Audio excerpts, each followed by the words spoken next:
always used to lay you clean up the messes. Down on my knees, thought I couldn't stand up on my own.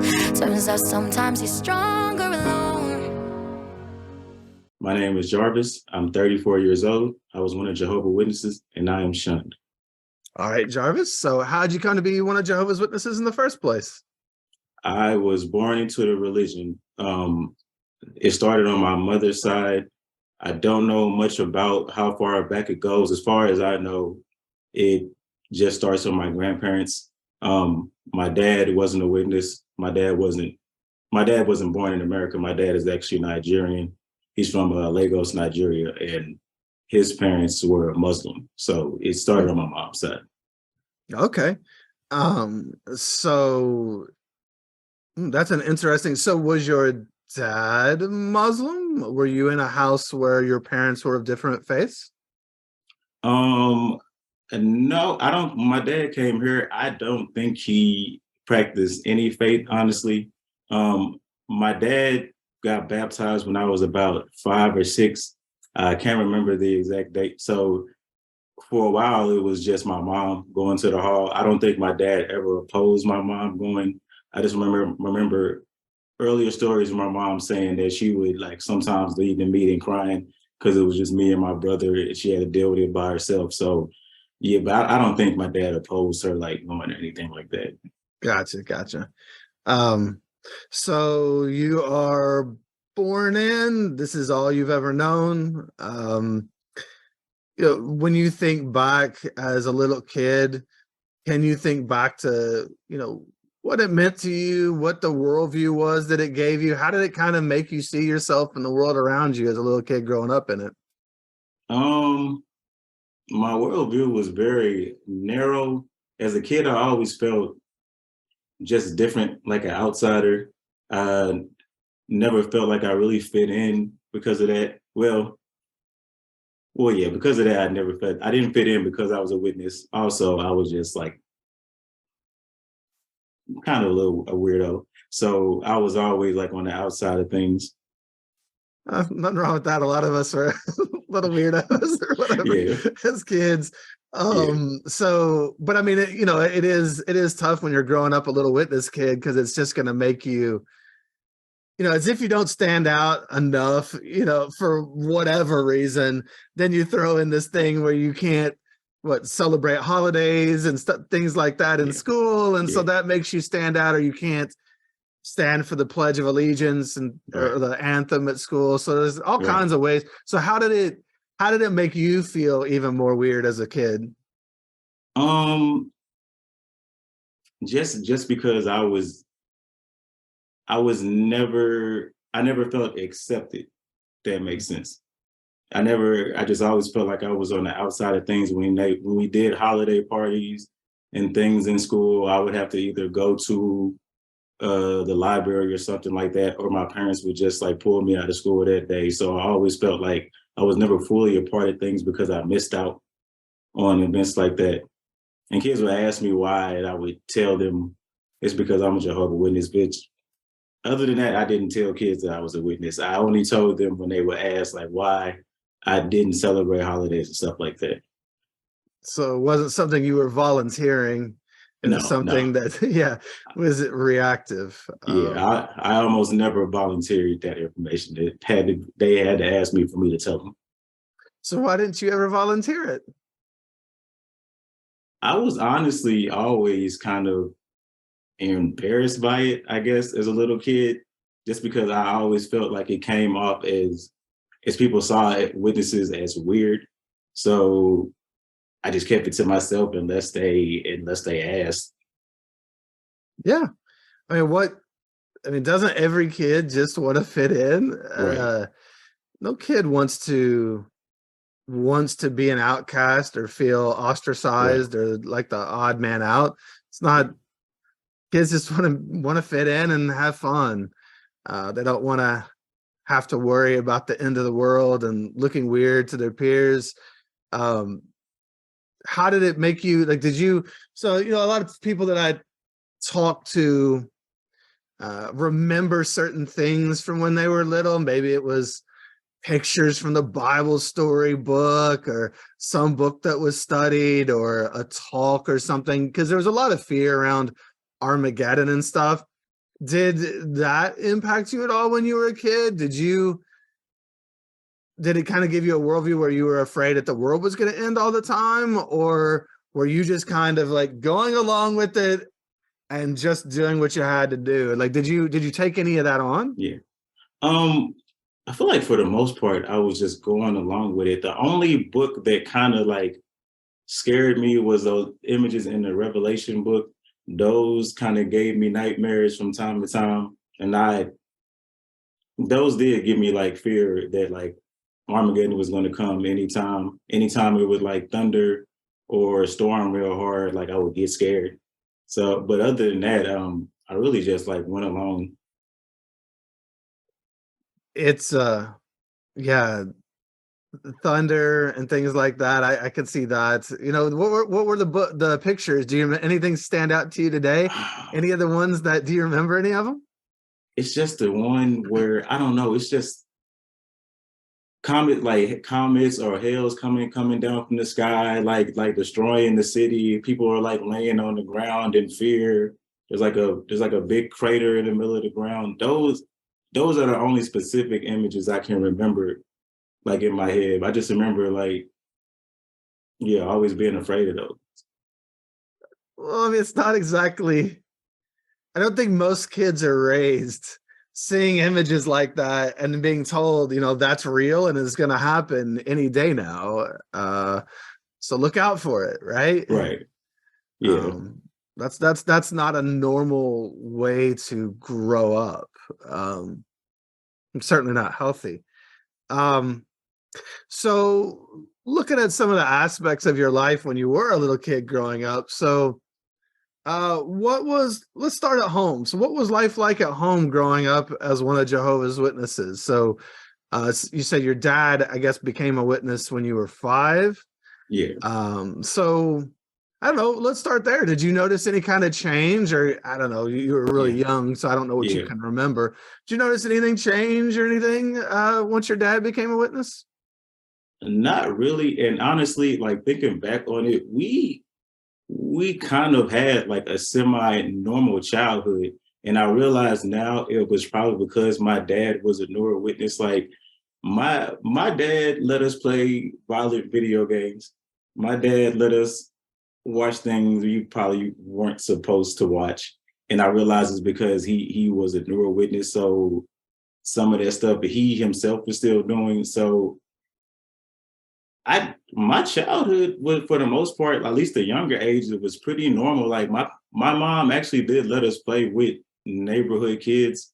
I even had like a couple of neighborhood friends in the neighborhood that my mom would let me go over their house from time to time. So in that aspect, it was for the most part pretty, I guess normal was the word.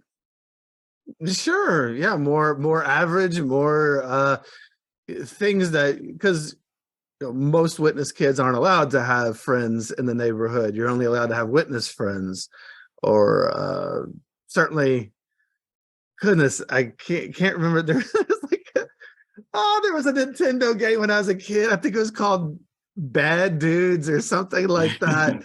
I don't even remember what it was about at this point, but I remember getting in trouble because I went over to a witness family's house and they had the game and I played it. And my mom found out, like, so like my dad, so dumb. He bought us, so like there's a specific game which I still play to this day because they still make it. It's a fighting game called Tekken, and my dad would let us play it. And one day I remember a brother came over from the hall to get something from my dad, or talk to my dad about something, and we were playing it. And the guy like looks at me and my brother playing the game. He's like, "Oh, breaking necks, eh?" Like, yeah. And I just went back to doing what I was doing. I didn't see why it was such a big deal at the time. Like my dad let us do it. So I didn't think it was a problem. Yeah. Well, again, you know, those are things that they would kind of try to say were a matter of conscience and you could decide for yourself. But there's always somebody judging you for whatever you were doing if they found out. And like I knew brothers who had positions in the Kingdom Hall that were taken down because they were playing Oh, like Call of Duty or something Oh like yeah. that, some sort of first person shooter type game, I think. Hmm. And they were taken down for that. So it just depends on who knows and how mad they get, I guess, how much they Yeah. complain. But you got to just do those kinds of things. I mean, did you get to? I mean, you mentioned though that you still felt like the weird kid. So obviously not everything was quite normal. So was it just? Did you just feel like the weird kid when you went to maybe school? Is that where you felt more difference, or when you were at home? Were you confronted with situations that also made you feel different? I think it was mostly just at school because that's where I felt weird the most, and I got picked on a lot, especially in elementary school through maybe middle school. Um, yeah, that's the only time I can think where the religion made me feel weird. At home, like I said, it was pretty, or what I thought was normal. So Well, and ultimately, I mean, I think most witness kids think that what they're in, to some degree at home is normal because it's right, all right? right, And so it's often in hindsight that we realize how odd things may have been or may have presented to other people. But so at home, were you all the family that were you all super into like family study and getting ready for the meetings and all that kind of, like were you all at all the meetings and things like that? yeah.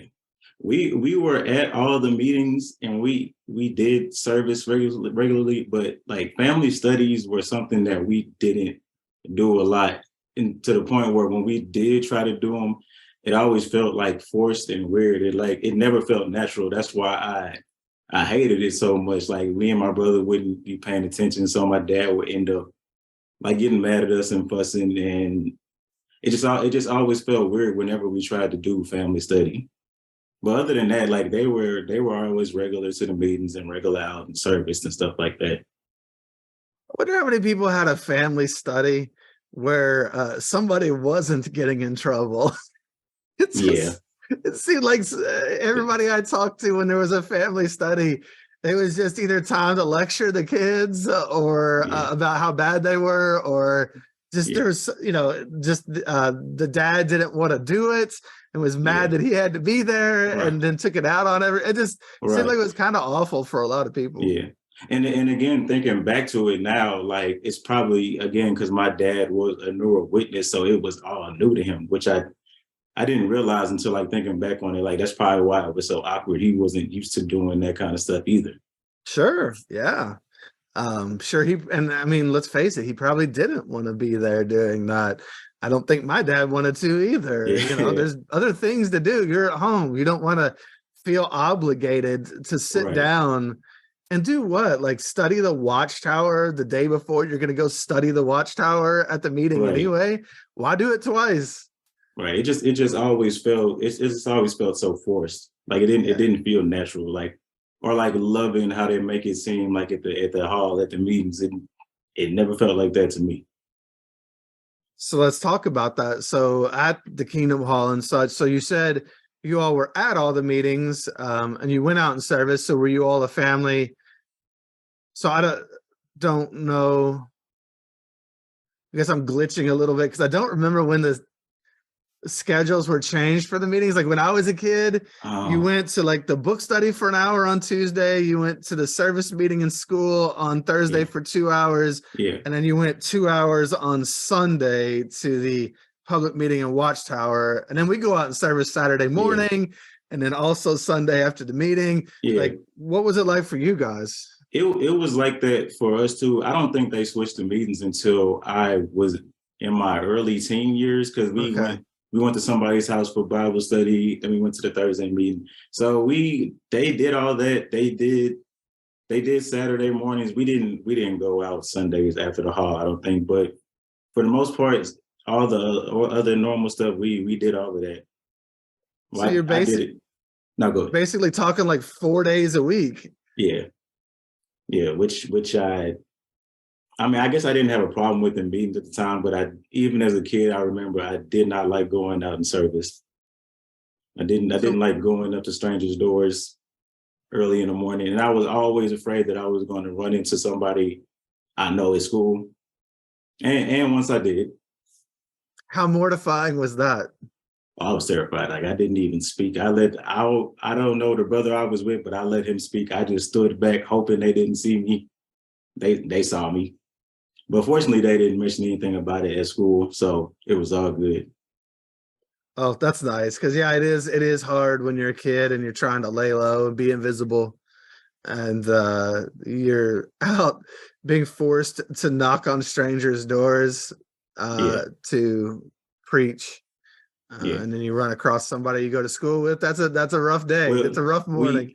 We had territory. One of our territories was actually my own neighborhood. So every now and then we had to work my neighborhood, and I know all the kids know me.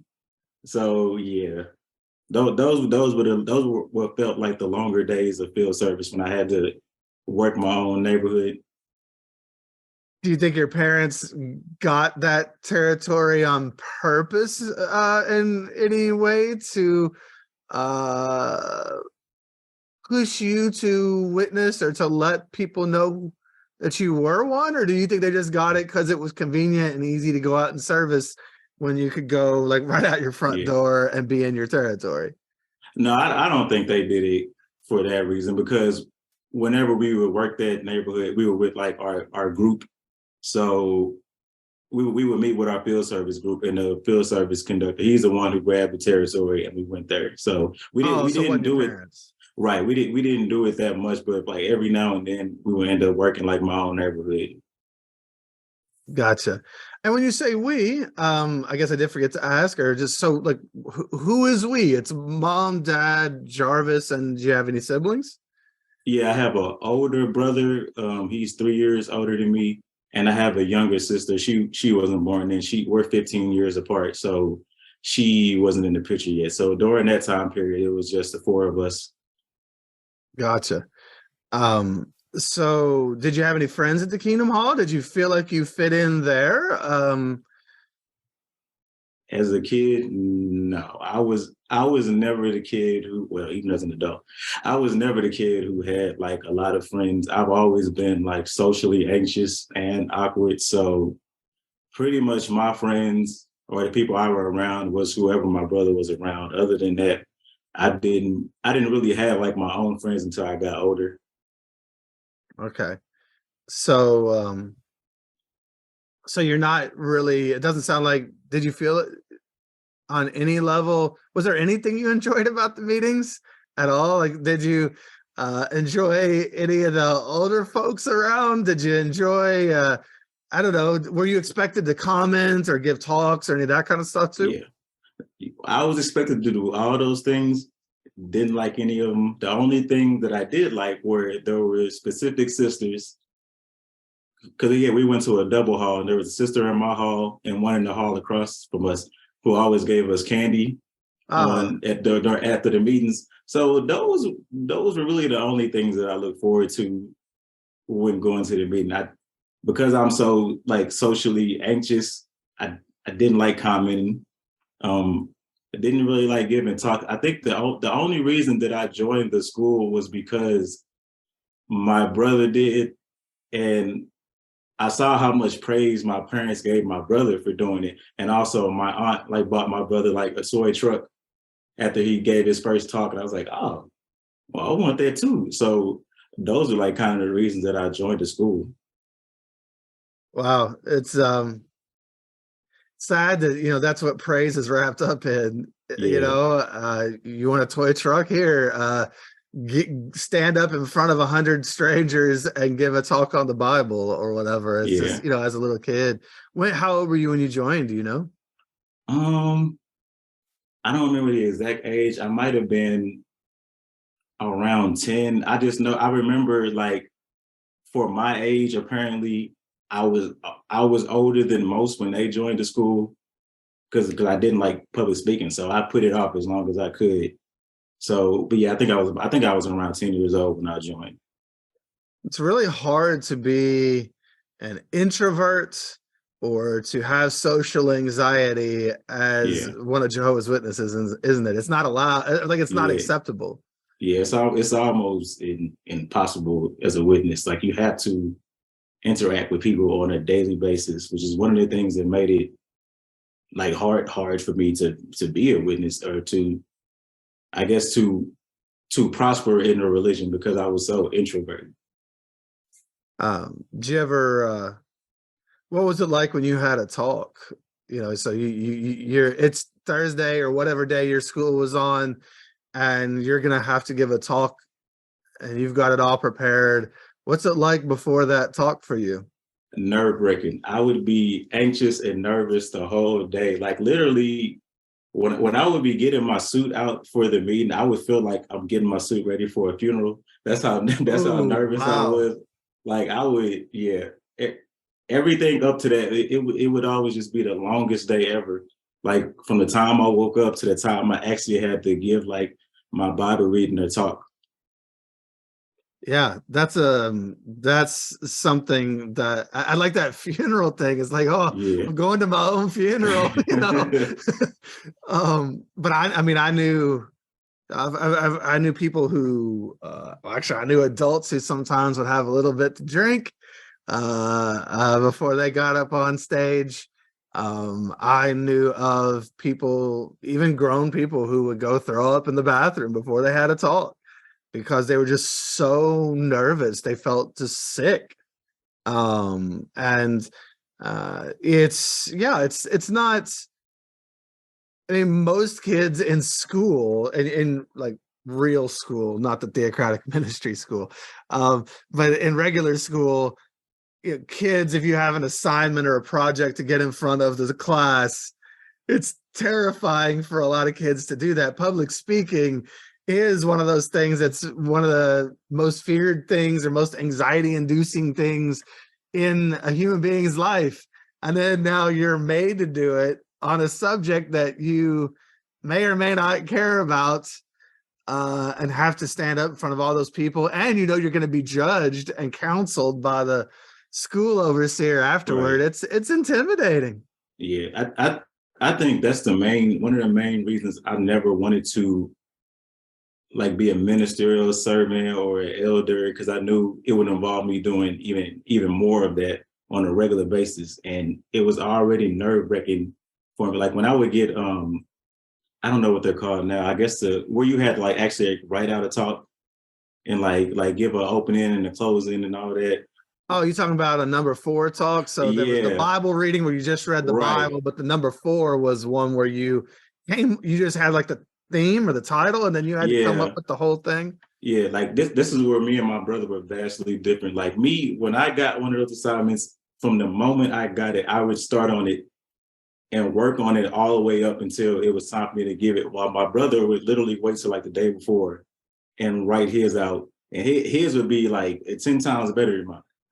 But that was something that always made me like anxious. Well, I mean, you're certainly not alone there. I think there's a lot of people that felt very anxious. I remember it would always hit me after the talk. For some reason, I wasn't super nervous before. I think I was kind of just dissociating a little bit. And Yeah. then I would go give the talk. And when I would sit down, oh man, sometimes I could just felt like I was shaking. I just like, what did I just do? Yeah. It was Yeah. horrible. That's when like the big wave of relief would run over me, when I actually came off the stage and sat Yeah. back in the chair. I took a deep sigh of relief and was like, but yeah, anything before that was just, even like the weeks leading up to it, like, were kind of, because all I could think about was like in the back of my mind. It's like, even if I'm doing something I did enjoy, was having fun, I was like, oh, you got to do this thing in like 2 weeks. You gotta prepare for your funeral in like 2 weeks. So yeah, that's really how I always looked at it in my mind. Um, well, so you're in a family where you're expected to participate to some degree, certainly encouraged. And you all are regular at the meetings and everything. So you'll kind of, are there any moments from your childhood that really stand out? I was going to ask you how things kind of went as you progressed into your teenage years, but is there anything in your early childhood that happened, or any stories, anything that stands out to you? In my childhood, no, none really that I can recall in mind right now. Okay, so how did things go then as you started going into your teenage years? Because that's kind of the years where, as a young Jehovah's Witness, the pressure starts to ramp up as far as expectations as to what you're going to do, get baptized, things like that. And it's a Yeah. time when kids start wanting to be independent and get into other things. So, how did your teenage years start to go? That's when I realized I had to start taking the truth more seriously. Even so, I didn't get baptized until I was 17, and I think the two reasons were, one, I was raised as a witness. I didn't see any other choice. Like that was the only option for me, and also two, I wanted to I wanted to make my parents proud. So those were the main reasons I did it. Like my parents, I will say they never pressured me or my brother to get baptized. That's one thing they didn't do. But I wanted that validation and approval from them. So that's one of the reasons that made me end up getting baptized.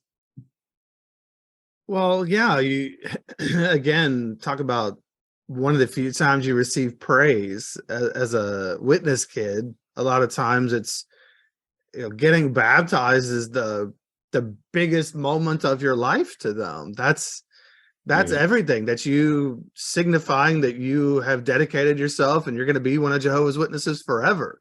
You're one of them officially. So it's a Yeah. huge moment.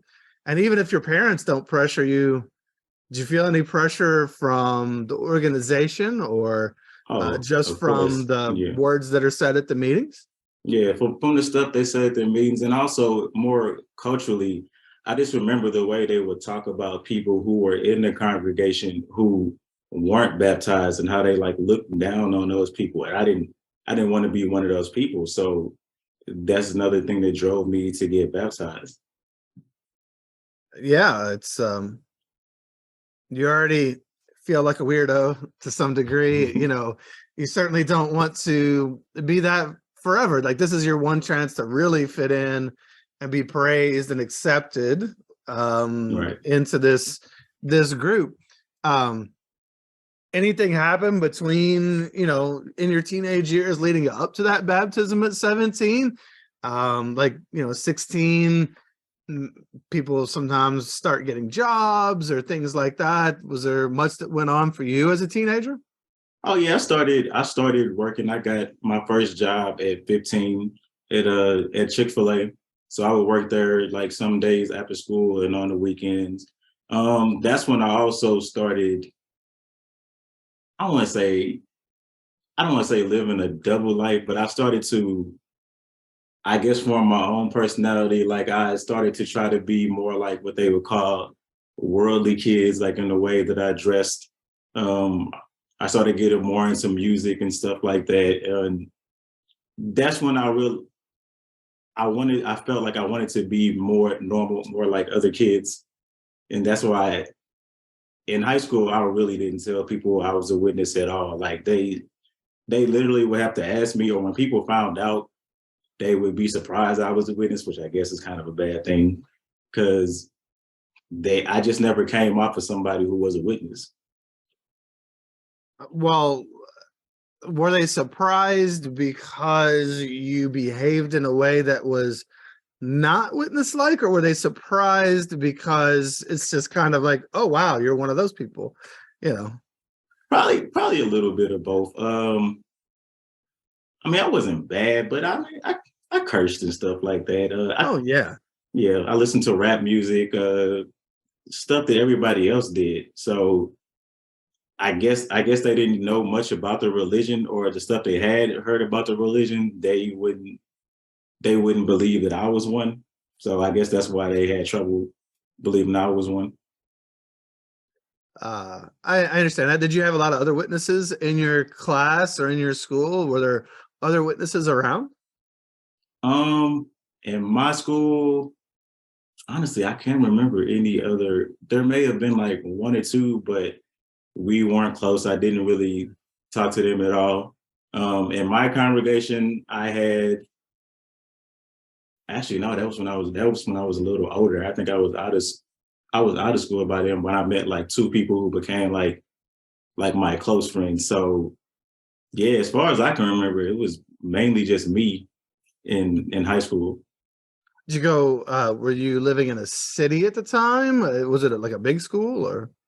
It was a pretty big school, and like I said, if there were other witnesses, they were like me and didn't tell people, so I had no way of knowing. So, but yeah, it was a pretty big school, so it would be hard to find other witnesses if there were. Gotcha. Um, so you're 16-ish, working at Chick-fil-A, starting to assert your own independence a little bit. Did you, just getting a job as an opportunity to do that, but then I don't know, did you start driving around that time or anything as well, or? No, actually, I was late to drive. I actually didn't get my driver's license till after I graduated at 18 because I was always nervous about taking my driver's test, so I put it off as long as I could. So I didn't. Yeah, that's something I didn't do till later on. Okay. But you were getting independence just in that you were being around other people who were not witnesses, Right. at work, I guess. And I mean, it's normal as teenagers get older to start becoming their own person anyway. Right. So what'd you start learning about yourself there? You said you felt like maybe you started some of your own personality or whatever. Even if it's not your personality, you're trying on other personalities, you're trying on characteristics to see what fits and what doesn't. But what'd you start noticing about yourself? Um. Honestly, I noticed that that's what I really started noticing, that the witness thing wasn't for me, or it wasn't something. It was always in the back of my mind, but it just wasn't something that I wanted to do. I mean, I just never looked at people the way that witnesses did, I guess. Like Oh, as being bad, because I was friends with like coworkers. I was friends with like people in school. Like they never came off as like bad people. So it was hard for me to view them in a way that I was supposed to view them. and so how were you supposed to view them? I was bad association. It's worldly. They're they're not good for you to be around. They're bad for your spirituality. Yeah, they'll take you down. Right. Right. Oh. But yeah, I was never able to like picture people like that, which is I think part of the reason I'm here today. I always struggled with that. So, we talked about worldview a little bit at the beginning. Yeah, that's one of the witnesses' worldviews, right? Is that people outside of the organization are bad and dangerous to you, in some way, that they could ruin your spiritual walk, that they could take you down, that you might get hurt. You remember like the illustrations in the witness publications of worldly people? What were they always? Do you remember any of them? Oh Any of them man. stand out to you? I just always remember like they always show people like they're gambling. Right. There's like loose women, I'm putting in quotes, and Right. like like a guy with a knife trying to rob somebody. Yeah, it That's was always the most extreme example of like, and I was always like, I've never seen any of that, like ever. no. And I'm around worldly people all the time. But yeah, the examples were always extreme. And I was every time I was seeing like in the young people aspect, I was like, that literally never happens to me. So I don't know what they're experiencing, but it wasn't my experience. Yeah, well, and I think that is a thing, for a lot of people. I remember the moment myself when I just kind of realized I was lied to about people on the outside and that they weren't just monsters to be feared. Right. And that honestly, sometimes there were a lot of monsters to be feared in the Kingdom Hall that I went to. Yeah. And that was kind of a wake-up call for me. It sounds like it was for you when you realized that you just couldn't. It sounds like you had a hard time, what's the right word? Discriminating against, judging the people around you like they did? Yeah. And even still, it was a thought that I had to push to the back of my mind, and still had to like put barriers between me and like classmates and workmates, because they would want to hang out with me, they would want to do stuff with me, but I was always like, no, I can't. And just never gave an explanation why. I just always told them I couldn't. Yeah. You had to keep everybody at arm's length, right? Push them away. Right. So then were you starting, so you're starting to realize that you don't see people the way that the witnesses see people. Right. That you cared about and loved them better than the witnesses did.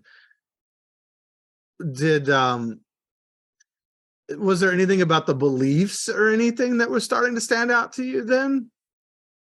So my teenage years are where I realized that I didn't know if I actually had a belief in God. That's when I started to struggle with believing in God. Like I've been a witness my whole life, but even still, like, just didn't believe it. It didn't seem real to me. But of course, I couldn't say anything.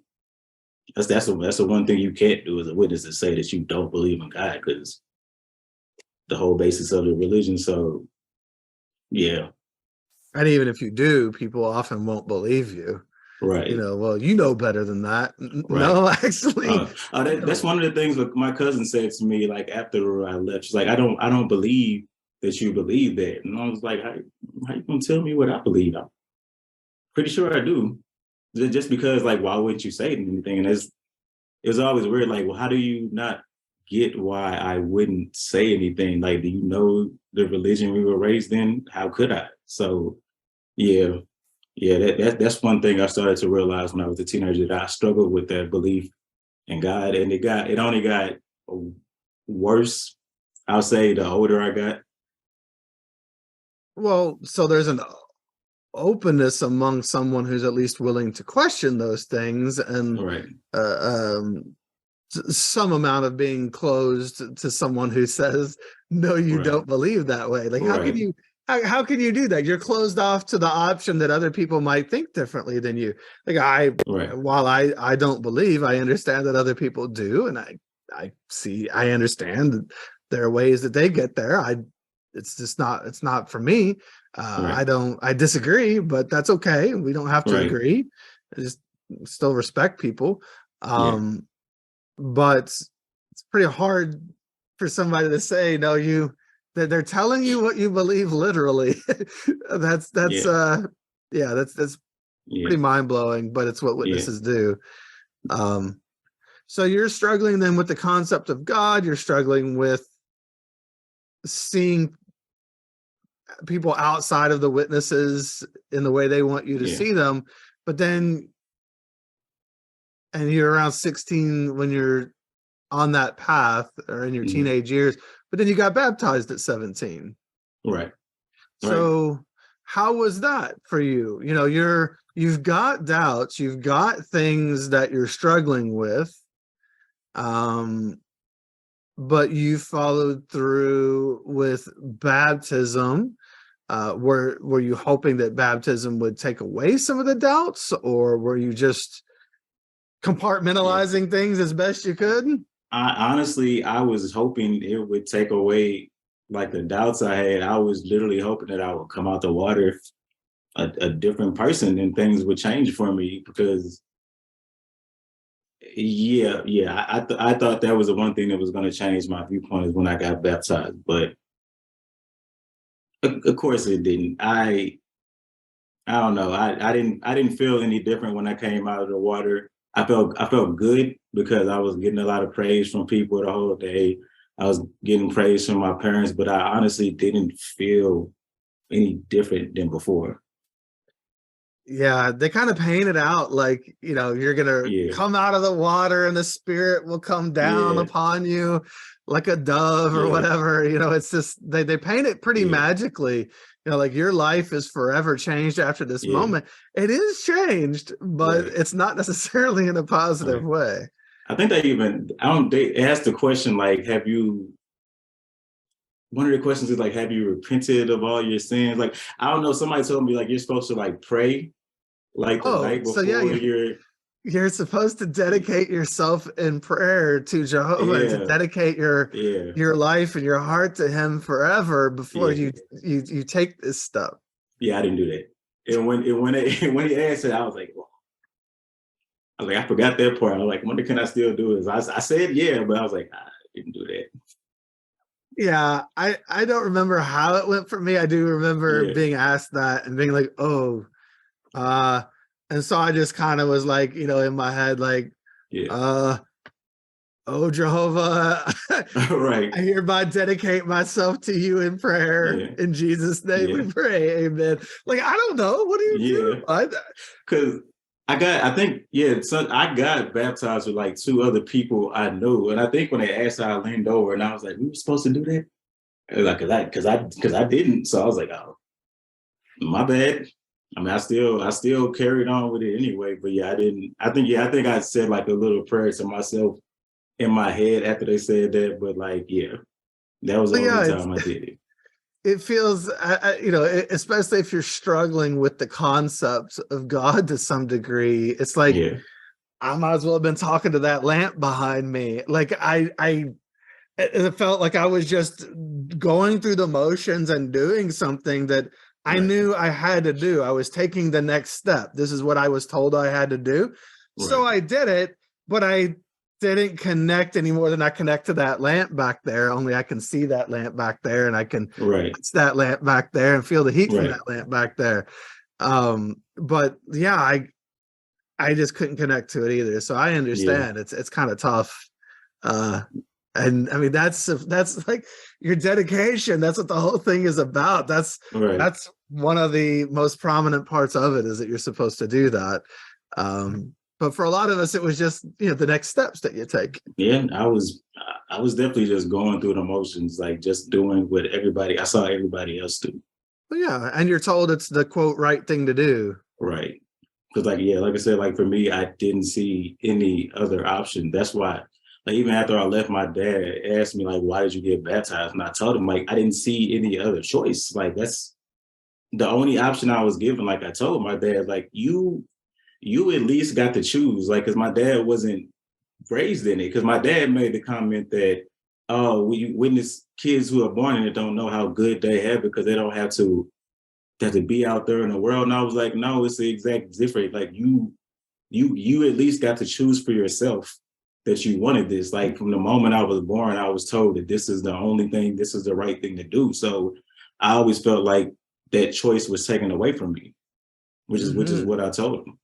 Well, it's if you're only presented one option, it's not a choice. Right, Baskin Robbins has more choices than that. right, Like there's 31 flavors there. You got nothing. It's like you're a Jehovah's Witness or you die. That's right. it. That's Well, of the course only you're gonna option choose to be a you have. Jehovah's Witness. Yeah, And I don't know about you, but I always had some frustration. Like it's kind of like mm, with my own parents. It's like, hey, I get it. You couldn't hack it in this world, and fine, you wanted to choose to leave it and to be Jehovah's Witnesses or whatever. That's fine. But just because you can't make it and because you had a bad time doesn't mean that that would have been the case for me. right, And so maybe, and also maybe there were just other things you could have done other than joining Jehovah's Witnesses. Maybe you right. could have gotten therapy. Maybe you could have tried some other things, or like Yeah, there's a lot of other options other yeah, than joining a particular religion to fix your life. right. Because I mean, I believe the reason my dad joined is because my mom was one. Otherwise, I don't think my dad would have became. When my mom met my dad, he was a DJ at a nightclub. I don't believe he was particularly religious back then. I think the only reason that he joined was because my mom was a witness. Oh, sure. There are lots of people. I mean, my dad, the same thing. My dad wouldn't have been a witness if my mom hadn't joined. Yeah. I mean, he followed her. That's what he did. And Right. I mean, anytime you get involved in a cult, there's going to be people who are going to be followers to some degree, and they're going to follow their way into that thing. Or Right. maybe they're vulnerable or they're hurt, and there's something in their life that they're not happy with, and they don't know any other way to be. And here's this thing here. These people are nice to me, and so I'll go do that, and it makes me feel good or stable on some level. But oftentimes there's a cost.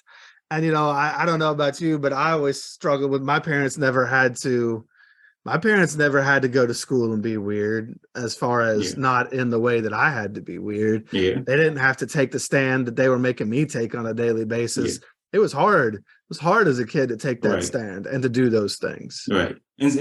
So my dad didn't, for all I know, my mom did, because she was raised a witness too. So she had to do that. But from what I can remember, because I didn't have parents who talked that much about their childhood or their past. But from what I do remember, my mom didn't start taking the truth seriously until I think she was in her 30s. I think I can specifically remember her telling me that, because at a time and later on in my adulthood, I was telling her about how hard of a time I was having. And she told me like she didn't really get serious until she was older. So I'm not sure what age she got baptized, but I know that she didn't take it seriously until she got a little older.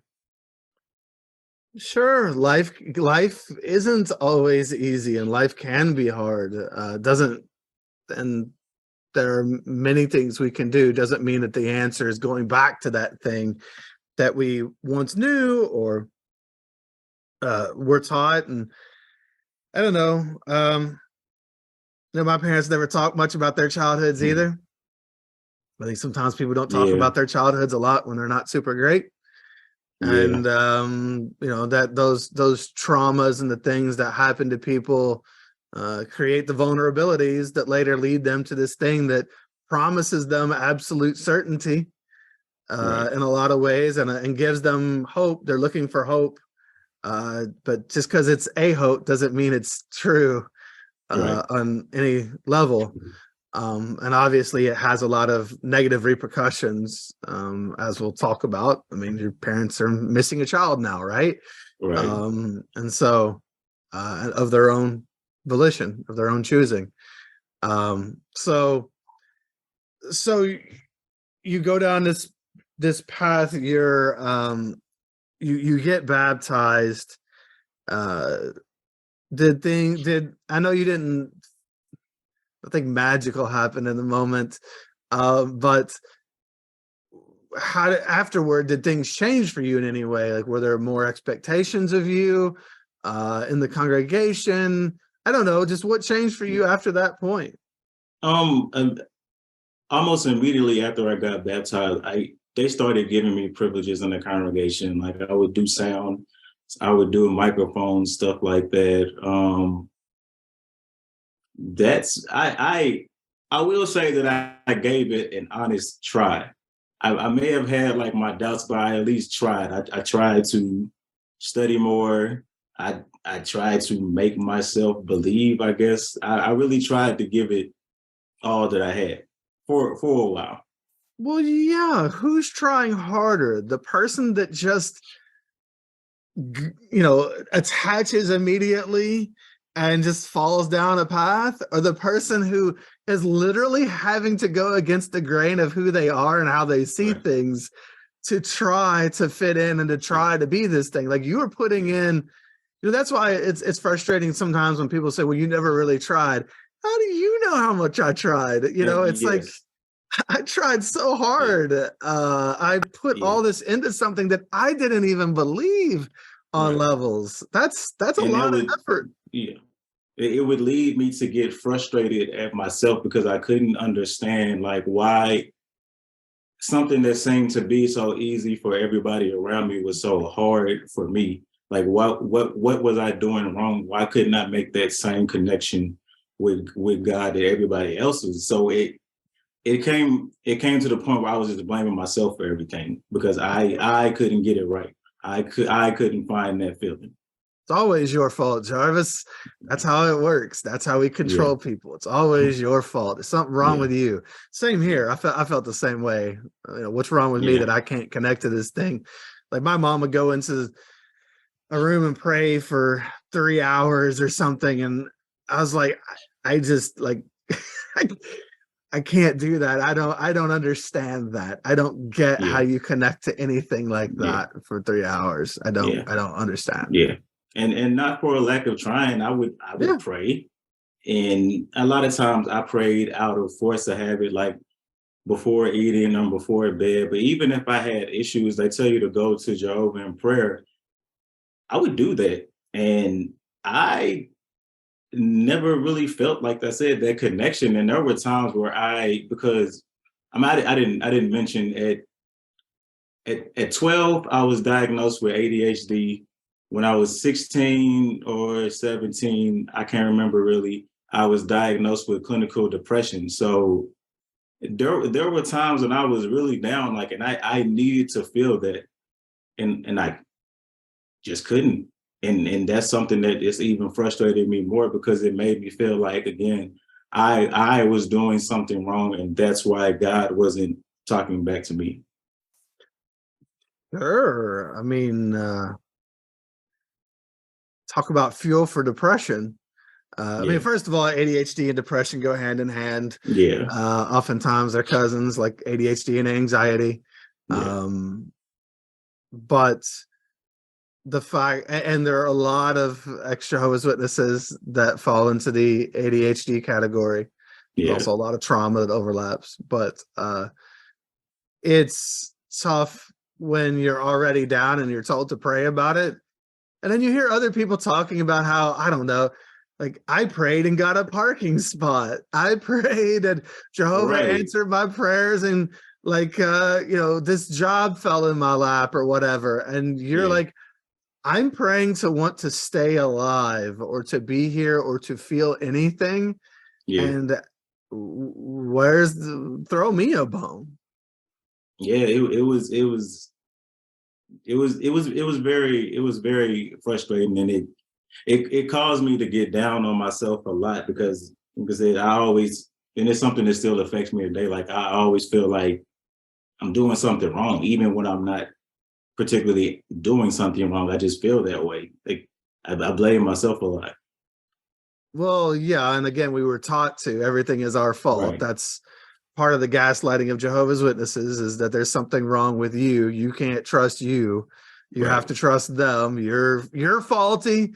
You're a good for nothing sinner. These 8 to 10 men, depending on the day, men in New York, they know what's right, and you need to follow them because you can't trust your own self. You know, the heart is treacherous. Who can know it? Do not lean upon your own understanding. You're a good for nothing slave of Jehovah. So, you know, who are you to feel good about yourself, Jarvis? You know, and so when something goes wrong, it's all about you. Yeah. If you just prayed harder, if you went out in service 1 more hour, if you went to more meetings, if you studied harder, you could fix this. Yeah, because that's literally in the last congregation I was in before I left, that's literally the advice that a brother gave me, because they had to have a meeting with me, and he told me, what you need to do is stop focusing on yourself and focusing on going out in service more and talking to people. And I just thought to myself, well, how does that help me? And I thought to myself, how can I help other people if I can't even help myself? It just never made sense to me at all. Yeah, pretty hard to go out and sell something you don't believe in. Right. So, and that is not helping you. So as you're dealing with all of this, you know, so they're giving you responsibilities in the congregation, you're feeling disconnected in certain ways and depressed. How did it go for you? So I mean, you're talking to me, so yeah. I'm guessing that things must have changed at some point. So what was your path? So the privileges honestly didn't last that long, maybe a year or so, until by this time I was out of high school, I was working. I really started not to like service, so my time dropped. And so we had a circuit officer that came and looked at everybody's time, and he told them to take me off of privileges because my time was too low. So after that, I kind of just coasted, and it started to it the way some of the brothers treated me, I'll never forget. Like they kind of had a way of demeaning me. I remember one time because I was just coasting. I didn't have privileges. I was just going to the hall. I was doing all that stuff, but my time wasn't great. I was just like going through the motions. And I was out in service one day with an older brother. By this time, my little sister was born. I was out with my mom and a group of women. It was just me and the other brother. And the brother, like we're out the car group and we're like making arrangements. And the brother literally out of nowhere says, I guess I guess your little sister is gonna have to lead the group because you're not gonna do it. And I just looked at him and I was internally pissed. I didn't say anything, but I kind of just looked at him and I didn't say anything to him the whole rest of the morning. Like I couldn't understand like what would make him say something like that. And his wife, I guess, found out what he did, and she came and apologized for him the next day. But still, like that always stuck with me. Like, so that's how you treat people when they're of no value to you. You just talk down on them and demean them. Ooh, that Yeah, is rough, man. yeah, He stuck it to you, and then wasn't even man enough to come yeah, apologize himself. His yeah. wife apologized for him, but And even my mom was like, "Well, he didn't mean it." Like, and I was like, "How else could he mean that?" oh, we And all what? know how he meant Yeah. that. And even so, I was like, what would possess him to say that in front of a group of women? Why would you say that? And Yeah, so he was putting you down. yeah, and definitely, and using women to do it, which isn't good either, right? yeah, Like in a way, he's basically saying like, well, I guess the women are gonna have to do it because you can't. Which like yeah, you're using women as fodder for your put down as well, which isn't that's not good either. I mean, but that's how they view everybody, right? And it's just yeah, so awful. On what level is that okay or loving in any way yeah, to and anybody involved in who he was talking about, including your sister? It's not yeah, okay. yeah, um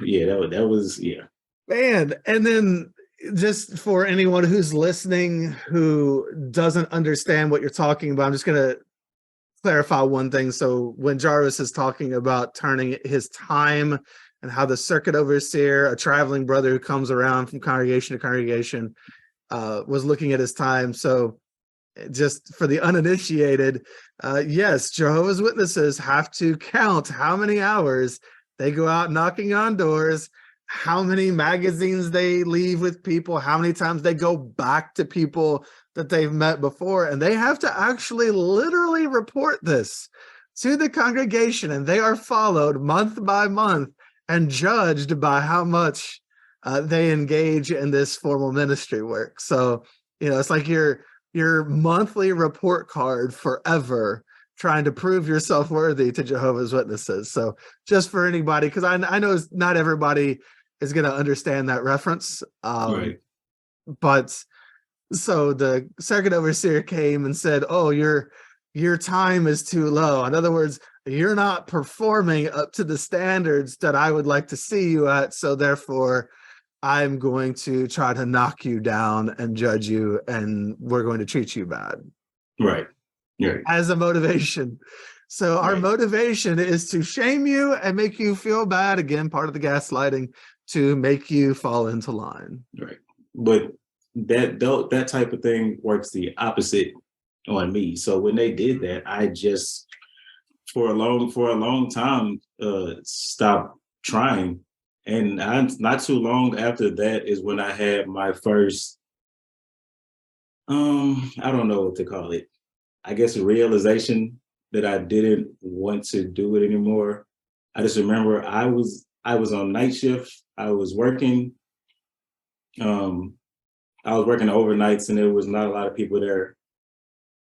And I was just thinking to myself about everything, and I just suddenly just broke down and started crying, and I couldn't stop, and to the point where like I had to leave work. And it's because I realized that I did not want to do it anymore, but I realized that there was nothing I could do about it, or I felt like there was nothing I could do about the time. Like I can't leave, so I don't have any option but to do it. So I kind of just pushed it back down for several years and tried to go about like everything was normal.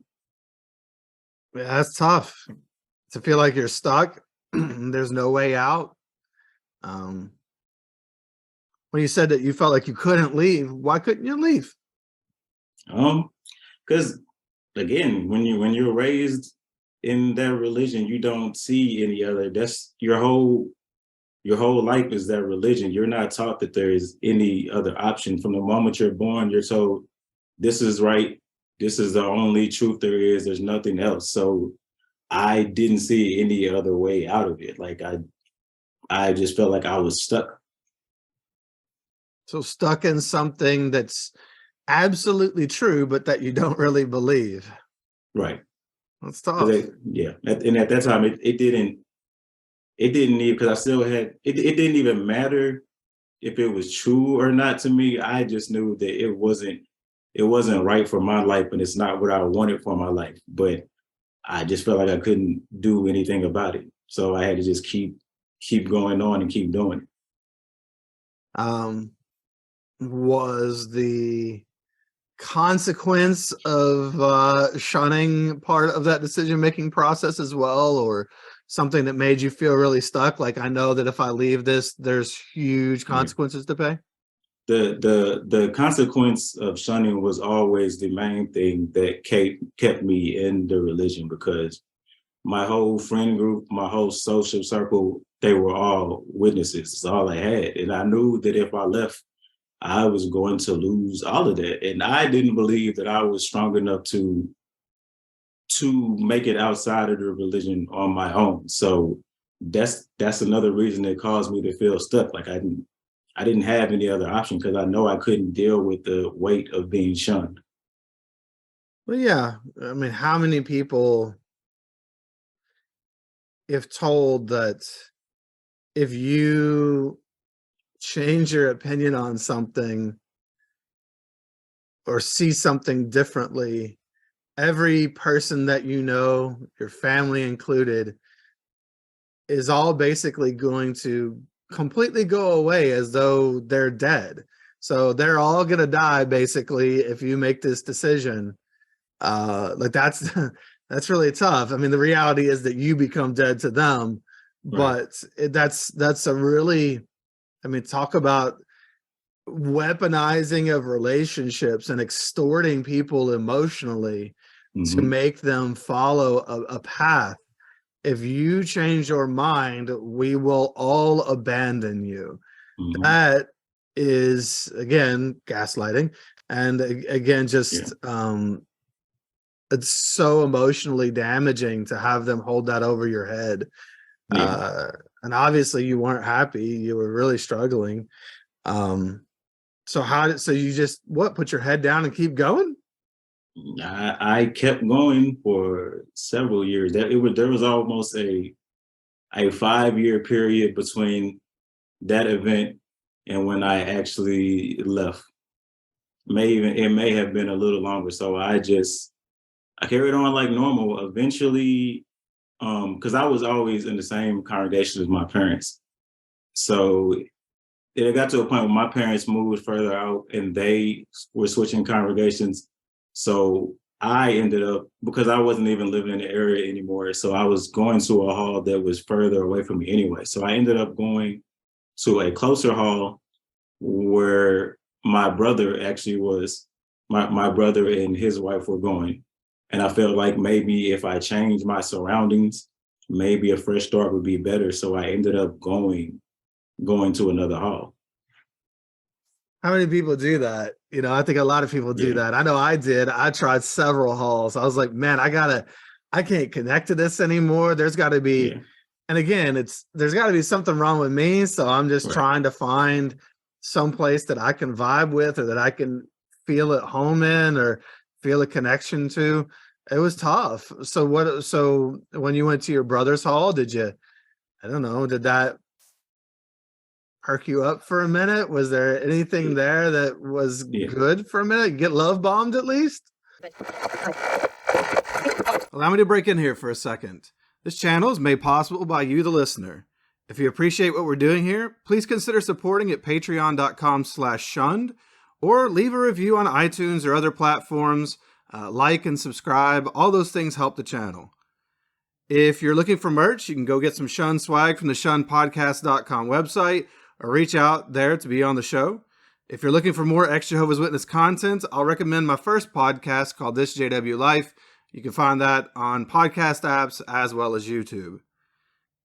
And if you're feeling stuck in life, struggling to find happiness and community, maybe you're haunted by the past, beating yourself up, unsure of who you are or what you even want out of life now that you've lost this one identity that was given to you by a cult, reach out through my other sites like exjwhelp.com, that's exjwhelp.com, or storyworkscoaching.com.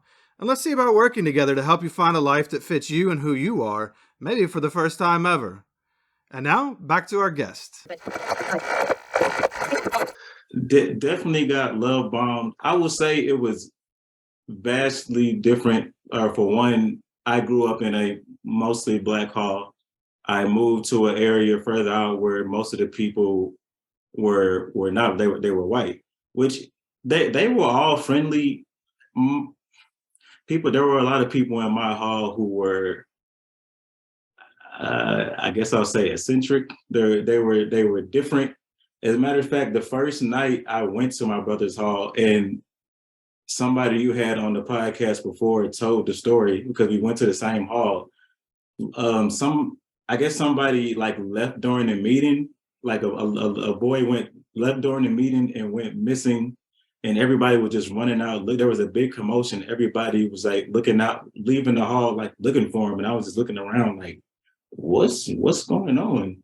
And I was like, did I make the right decision coming to this hall? But I will say, other than that, people in that hall were like, they were nice and warm and friendly. I really can't say bad things in that regard about people, because they were much more warmer to me than the people who had been in my other home. And so did you feel more accepted? Did you start to fit in? Did you have any friends at this new hall, or feel like you connected to anybody? So yes and no. So, because I didn't explain, as a witness, I honestly always felt like I did not belong, but I did have friends here and there along the way. So I made friends with one particular person who we ended up becoming very close, although I found something out as I was leaving that kind of made me, we were close, but I found out the only reason that we started hanging out in the first place is because my brother, like, I guess, talked to him and told him I needed people to hang out with. And so that's why he like hit me up to hang out. And we became close friends, but I don't know, finding that out kind of made me feel away, like it wasn't genuine. Because like I said, me and this person, we became like really close. We became real good friends. Well, to stick around, he probably did actually have good feelings towards you. But there is kind of a, I don't know, I guess that exists probably outside of Jehovah's Witnesses as well. Like, I've even seen people in my neighborhood Facebook group before post that, maybe they have a daughter, they maybe moved here and they have somebody who doesn't really have anybody and they're kind of looking to make friends. Yeah. Like it can be tough. I understand why you would feel that Yeah. way. Well, Especially with the transactional nature of Jehovah's yeah, Witnesses relationships. yeah, It's a and lot of it's so fake. it's also like a part of my personality, which it still affects me, where I for some weird reason I always feel like I don't know if it comes from the depression. I feel like I'm a burden to people. I feel like I'm a Oh, that's bother. very common. Yeah. So I don't know. I don't feel like people are naturally drawn to me. So to find out this, I guess it bothered me to find out like I thought somebody naturally was interested in being friends with me, and then to find out it's because somebody asked them to. That's why it bothered me. No, I understand why that would bother you. Just so you know, I mean, I work with a lot of people in my coaching practice, and the whole burden thing. Yeah, many people feel like a burden. We were made to feel like we were. Jehovah's Witnesses kind of see people almost like objects, and sometimes you're just a problem to them. At most, if you have a problem, if you're suffering or you're struggling, you're a problem to be fixed. You're not a human being to be respected and loved even while you're hurting. It's just like, well, let's see how we can fix you by giving you 5 dumb steps, like go to the meetings and go out and service and stuff. Like it's just there's no like acknowledgement of you as a human. And so most of us have low self-esteem, and we weren't taught to love ourselves. We were taught to beat ourselves and lead ourselves about as a slave, right? Right. So we really had no intrinsic value. So it's hard to believe sometimes that people actually would value us because we were kind of told that we had no value. Yeah. So yeah, it's tough when we're not taught to value ourselves to really feel like other people might genuinely like us. Having somebody ask somebody to talk to you, I understand why that would feel bad. Hopefully at least some of the good times you all had were real. Because chances are he did enjoy time with you. Yeah, I mean, we did have good times. Like we got close to the point where we considered each other brothers. So we did get close. Yeah, that's cool. So, yeah. That's cool. Yeah. I mean, I've met you before in person now, and I don't know why anybody want to be friends with you, but of course you have things to offer, and there's I had a wonderful time meeting you and the person we met last week. But it is hard with Jehovah's Witnesses to trust anything because so much of what you see around you is fake and contrived. But I don't think I've met many people yet who I wouldn't want to be friends with. I'd love to hang out with lots of people all the time, but there's only one of me. So but it is cool. And I'm sorry that that we have to feel that way sometimes about the relationships that we had, because it really just calls everything into question when you learn how fake so much of that witness world is, and how contrived it is. It just kind of brings everything into question. My wife and I, after we left, it was like, we just had to look at each other and be like, okay, so like, is this real? What is real? Is any of this real? And so you really have to call everything into question just because so much is manufactured around you. But so what do you do then?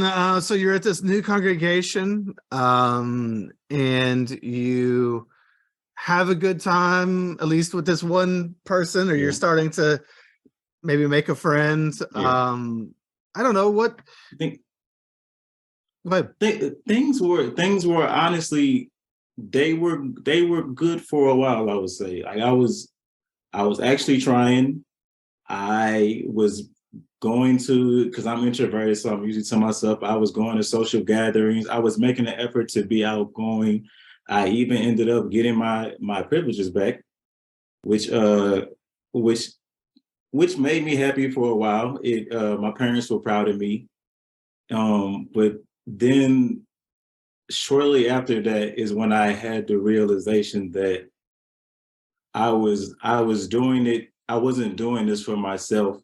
I was doing it for other people to make them proud. And so after I came to that realization, things kind of started to go downhill again. Yeah, that's kind of a big realization when Yeah, you, but I mean, good for you for realizing that yeah, again, this was not something that was you. You were yeah, being someone you weren't to make other people happy. yeah, So all along, it's interesting, even though you felt like such a burden and everything, there was a part of you inside of you that did value yourself. Like you were, right, it's just that that part of you wasn't going to be valued by everybody you had known, right, but you did connect internally to some part of you that was like, I do value me on some level, and this isn't me. right. I kept trying to push that part of myself like back down. And I thinking back to it, like it all goes back to when I was a child. Like I think the reason that I stayed a I can say that I've always, I don't want to say I seek my parents' validation, but I always just had the urge, the need to want to make them proud of me. And that's what I always strive for. I think that's why I stayed in a religion so long. I didn't want to disappoint them. I wanted them to be proud of me. And when I finally got like privileges back, I was being used in the congregation. They were speaking highly of me. I still wasn't happy. Like they were happy, but I wasn't. I mean, isn't it normal to, want to make your parents proud? Yeah, And it's one of those things where then when you leave at some point, your parents are, we all know, because there's also that part, like we all know that when we leave, if we're no longer one of Jehovah's Witnesses, our parents are going to be so disappointed in us. But and sometimes people's parents will say things like, well, you just threw it all away. And it's like, yeah, do you realize that I spent 30 years of my life trying to do this to make you happy? yeah, And you're the one throwing it all away, because I've actually been rather loyal to you, and yeah, I've actually tried really hard to, unfortunately though, if you have to try to earn somebody's love, it's not yeah, love. yeah. And it was frustrating because like when I finally got to the point where I was leaving, I guess it just seemed to them that like I wasn't trying, and they didn't realize like how hard over the years I had fought, like just to continue to keep doing it. Like it was a real fight for me. And they just felt like I think they always looked at me as if I wasn't trying in the organization, but in reality, I was trying all the time, just even to stay and be a part of it. Again, who is trying more, the person who is having to fight against the grain and swim upstream to try to be something, or Right. the person who just falls naturally into something and it just fits them for whatever reason. Yeah. It's like, I always loved basketball growing up, and I had a friend who grew up next door, and he would come over and play all the time. Now, he did get marginally better over time, but I mean, it wasn't his thing. Yeah. He just wasn't, it didn't come to him naturally. But it was easy for me. Sports always came easy for me, and I excelled at them, and I loved them. For him, he had to you could tell he was really, really trying.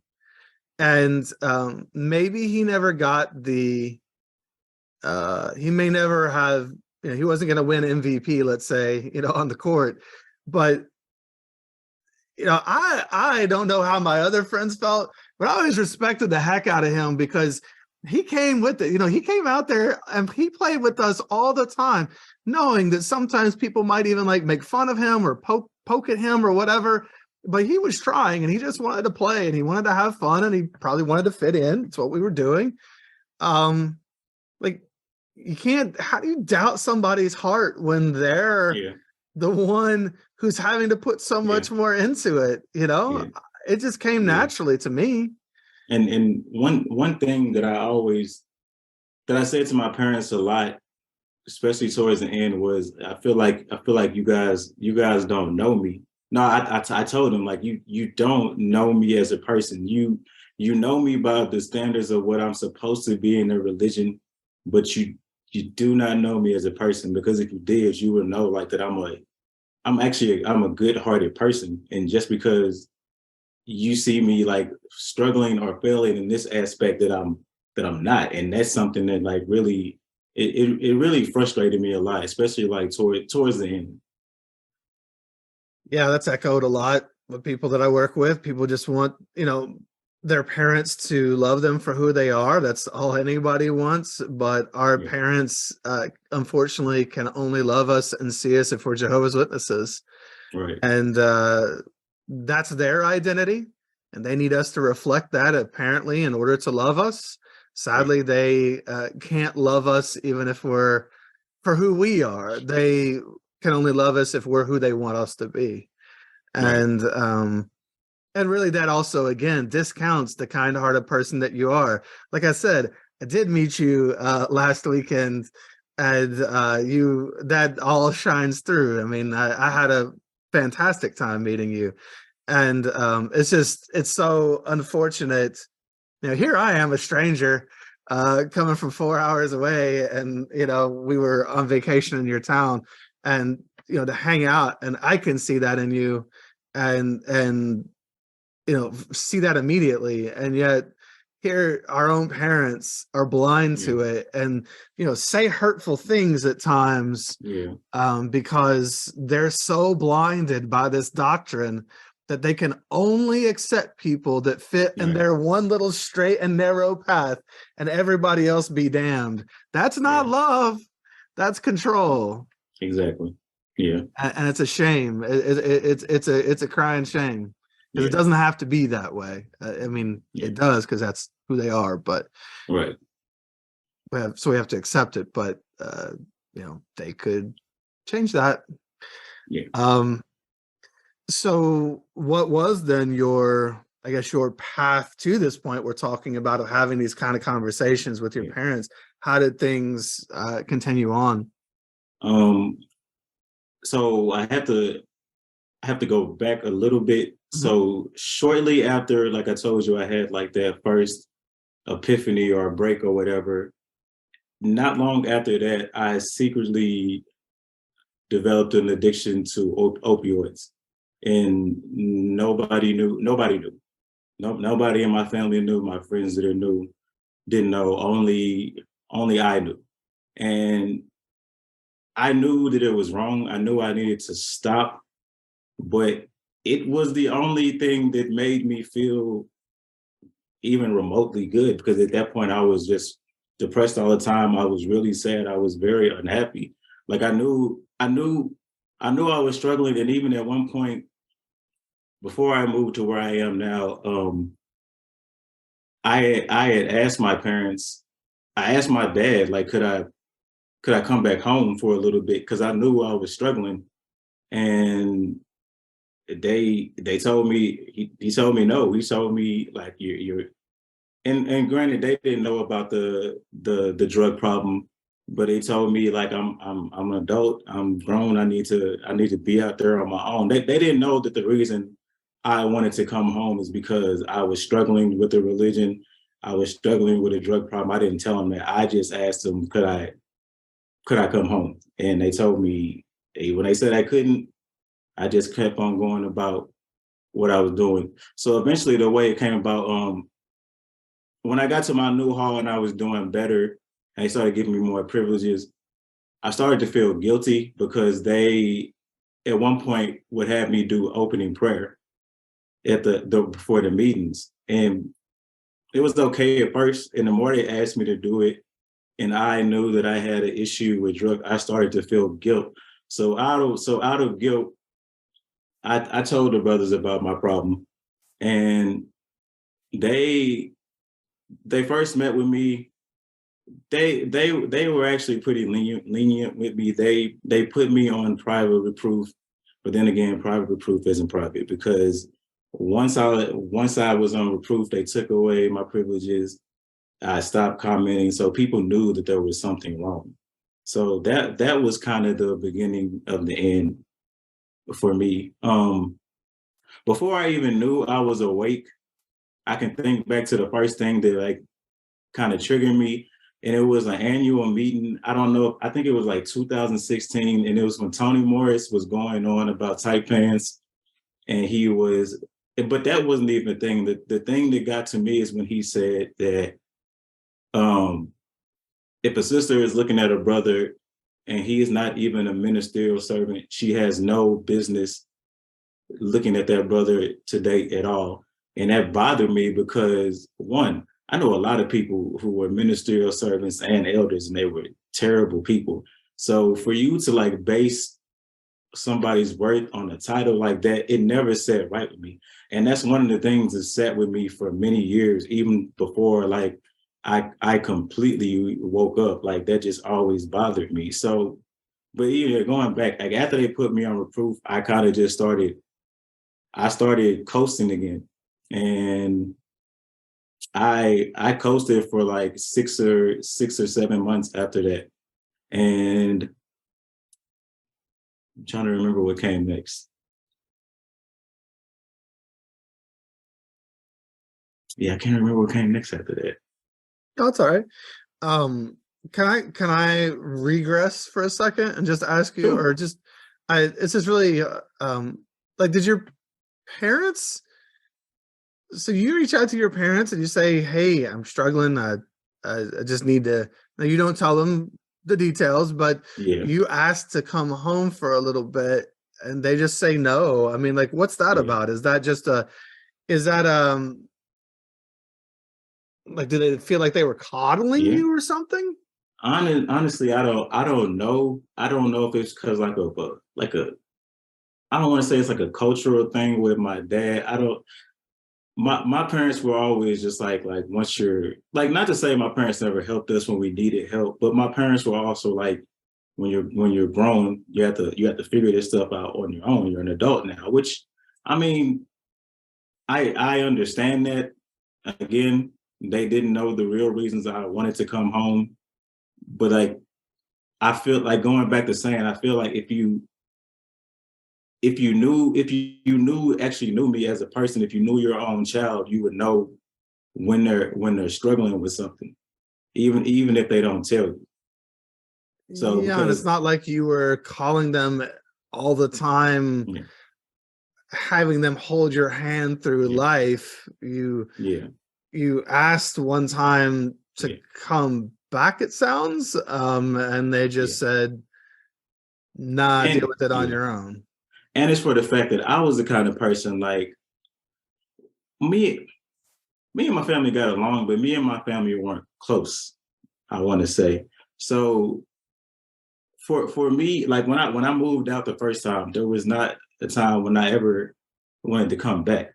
So for me to ask to come back, I felt like that should have triggered them to like know that like something was going on. But even still, like they were like, they said no. So I went about, I kept going about business as usual. Wow. So again, business as usual, put your head down, keep going. Yeah. So how did all this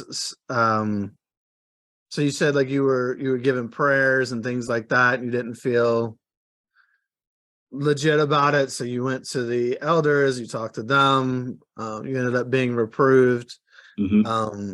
So I mean, do you just kind of block it all out and just start going, you just keep, again, put your head down, Yeah. do what you got to do, and try to survive? Yeah. After I will say, after that time when I was approved, that's when I started waking up. And it was before I even researched anything, looked at anything. Stuff just didn't sit right with me. Stuff that I pushed away bothered me. Like I've never been somebody who agreed with this fellowshipping. I never agreed with it. Anytime I would see somebody who was disfellowship, even if I didn't speak to them, I would acknowledge them, like even with a head nod or just looking there, like, because I hated when I would see people who would just walk past people who were disfellowship like they didn't exist. Another thing is I had two other friends I didn't speak of much from my old congregation.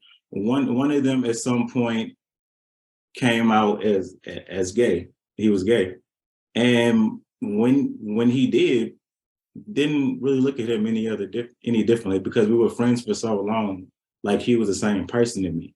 My brother, on the other hand, was different, but by that time they had stopped hanging out as much. But when they would talk about him because he was gay, I would defend him because he was my friend, and because of that, they would look at me. They would look at me crazy, and sometimes even asking, "Was I gay?" Just because I was defending him. So I just started to like the things that I pushed aside that bothered me, they just started coming up more to the point where I couldn't ignore them anymore. The song, I was at the hall, I was drifting up, I was never there mentally. The songs seemed repetitive. One particular song like finally hit me. The song "Listen, Obey, and Be Blessed."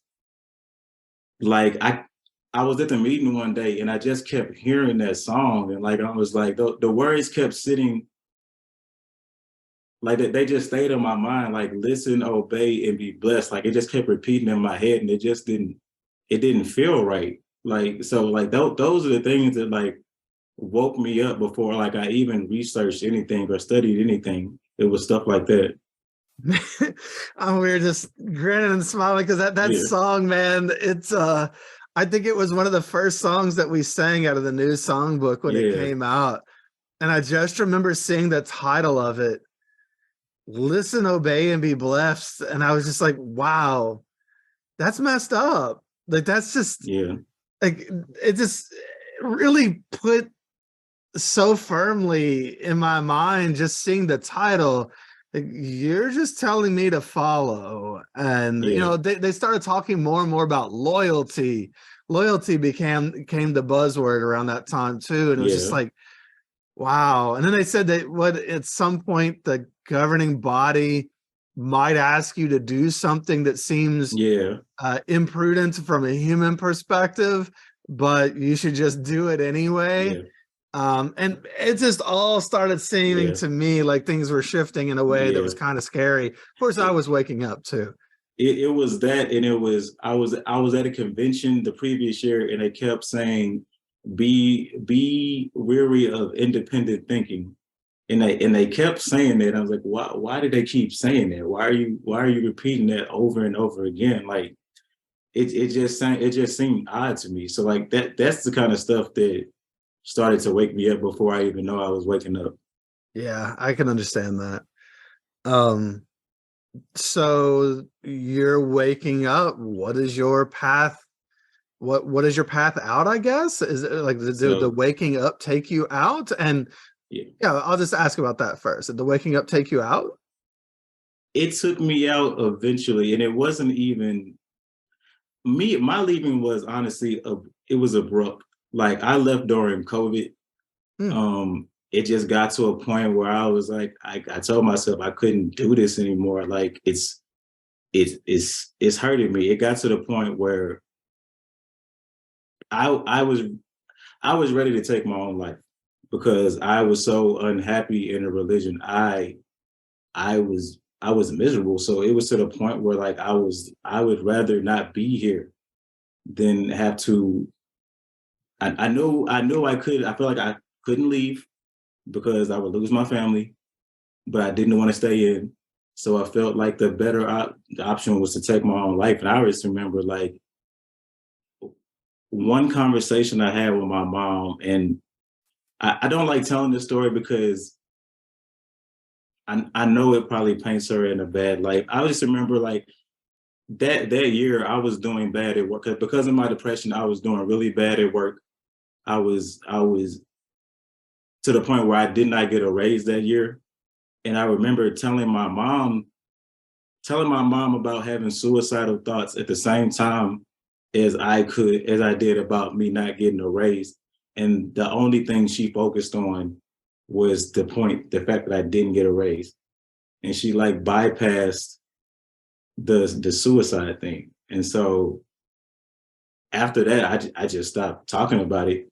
I just stopped talking about it. And then, like I said, it got to a point of where I just decided I have to stop going. And I just stopped going. Like when we switched over from going to meetings to Zoom, I was already, because one, I had to wear a suit to the hall my whole life. So I feel like when I was at home, I'm not wearing a suit. And they still expected us to like dress up like we were going to the hall. So I never did that. And I never turned my video on because most of the time, honestly, I was watching TV or playing video games while the meeting was going on. So, but yeah, I left during Zoom, like abruptly. I just stopped going. Like, I remember I was in a process of moving, and it was, I remember the day vividly because my brother came with me to look at the apartment that I'm living in now. And I just told him, like, I don't think I can't do this anymore. Like I told him I have to stop going. It's to the point where I'm miserable and I don't want to be here anymore. And I mean, he said, you can do what you have to do, but that doesn't mean we're going to stop trying to get you to come back. Or something like that. But I just remember when I left from seeing him that day, on the way back home, I just started crying. And then every time that I would see my parents after that, or anybody in my family, like I would cry because I knew what I was doing, what I was going to do was going to hurt them. And that's something that I always wanted to prevent. So I knew me leaving was hurting them. So every time I saw them, I would feel like this immense guilt, and I would just break down in tears, like every time that I saw them. And yeah, that's pretty much how I ended up leaving. Jarvis, if you just try, that's their response. And I hope that when you can listen back to this, and I'm sure it might help give some weight to some things, but I don't know if there's any possibility that anybody who knew you would ever hear this, but how can you tell a guy cares so much that he cries every time that he's around his family because he wants so desperately, again, to fit in and be accepted? Yeah. How can you tell a guy who is considering taking his own life that he doesn't care? He cares so much that he thinks maybe he shouldn't be here anymore because he does care so much and he's trying so hard and it's not working out. Yeah.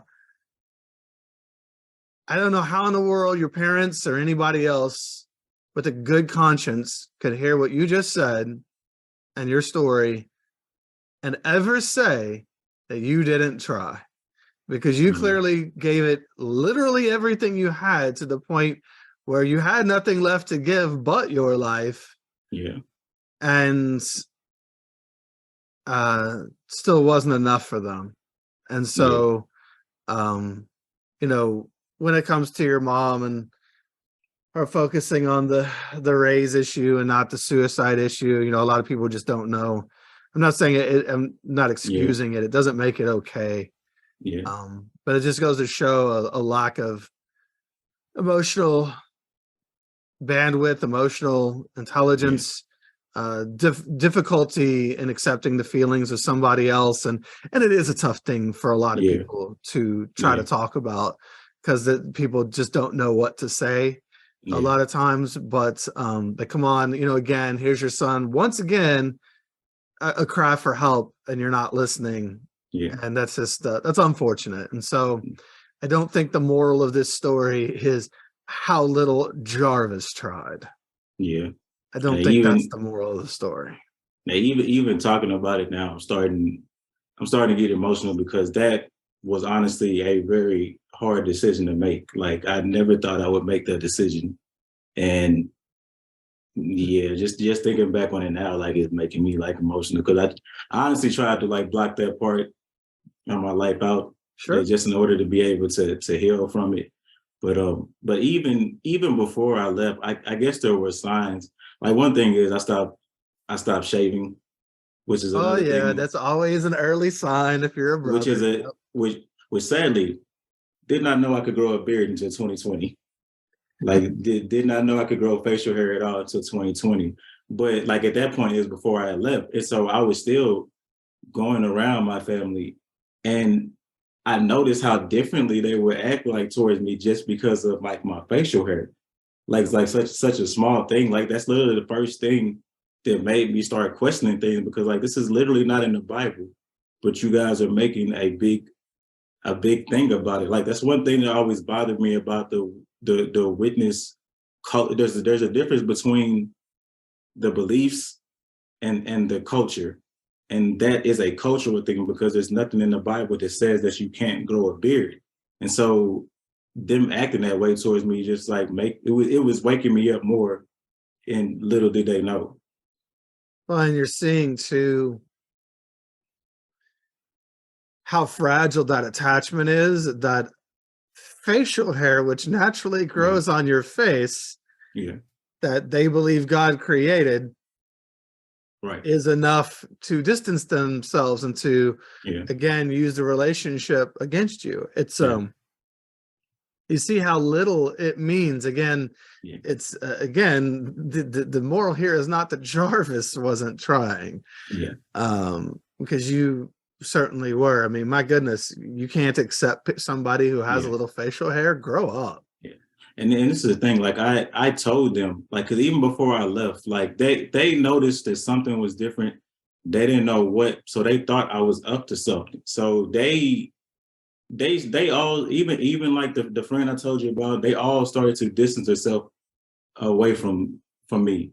And like my friend had me over one night just to hang out, and he was trying to get me to like tell him what was wrong, but I couldn't. So I just kept trying to change the subject. We ended up getting into argument, but after that, we just like there was more distance. And like the thing I kept saying, I kept thinking to myself, like, you guys are leaving me alone at the time where I need people the most. You're separating yourself from me. Like I was already isolated because I lived, the pandemic was going on and I live alone. So I was already separate from people, but they were distancing themselves more from me at a time when I actually needed them. So all this stuff like played a part in me, like making this my decision to leave.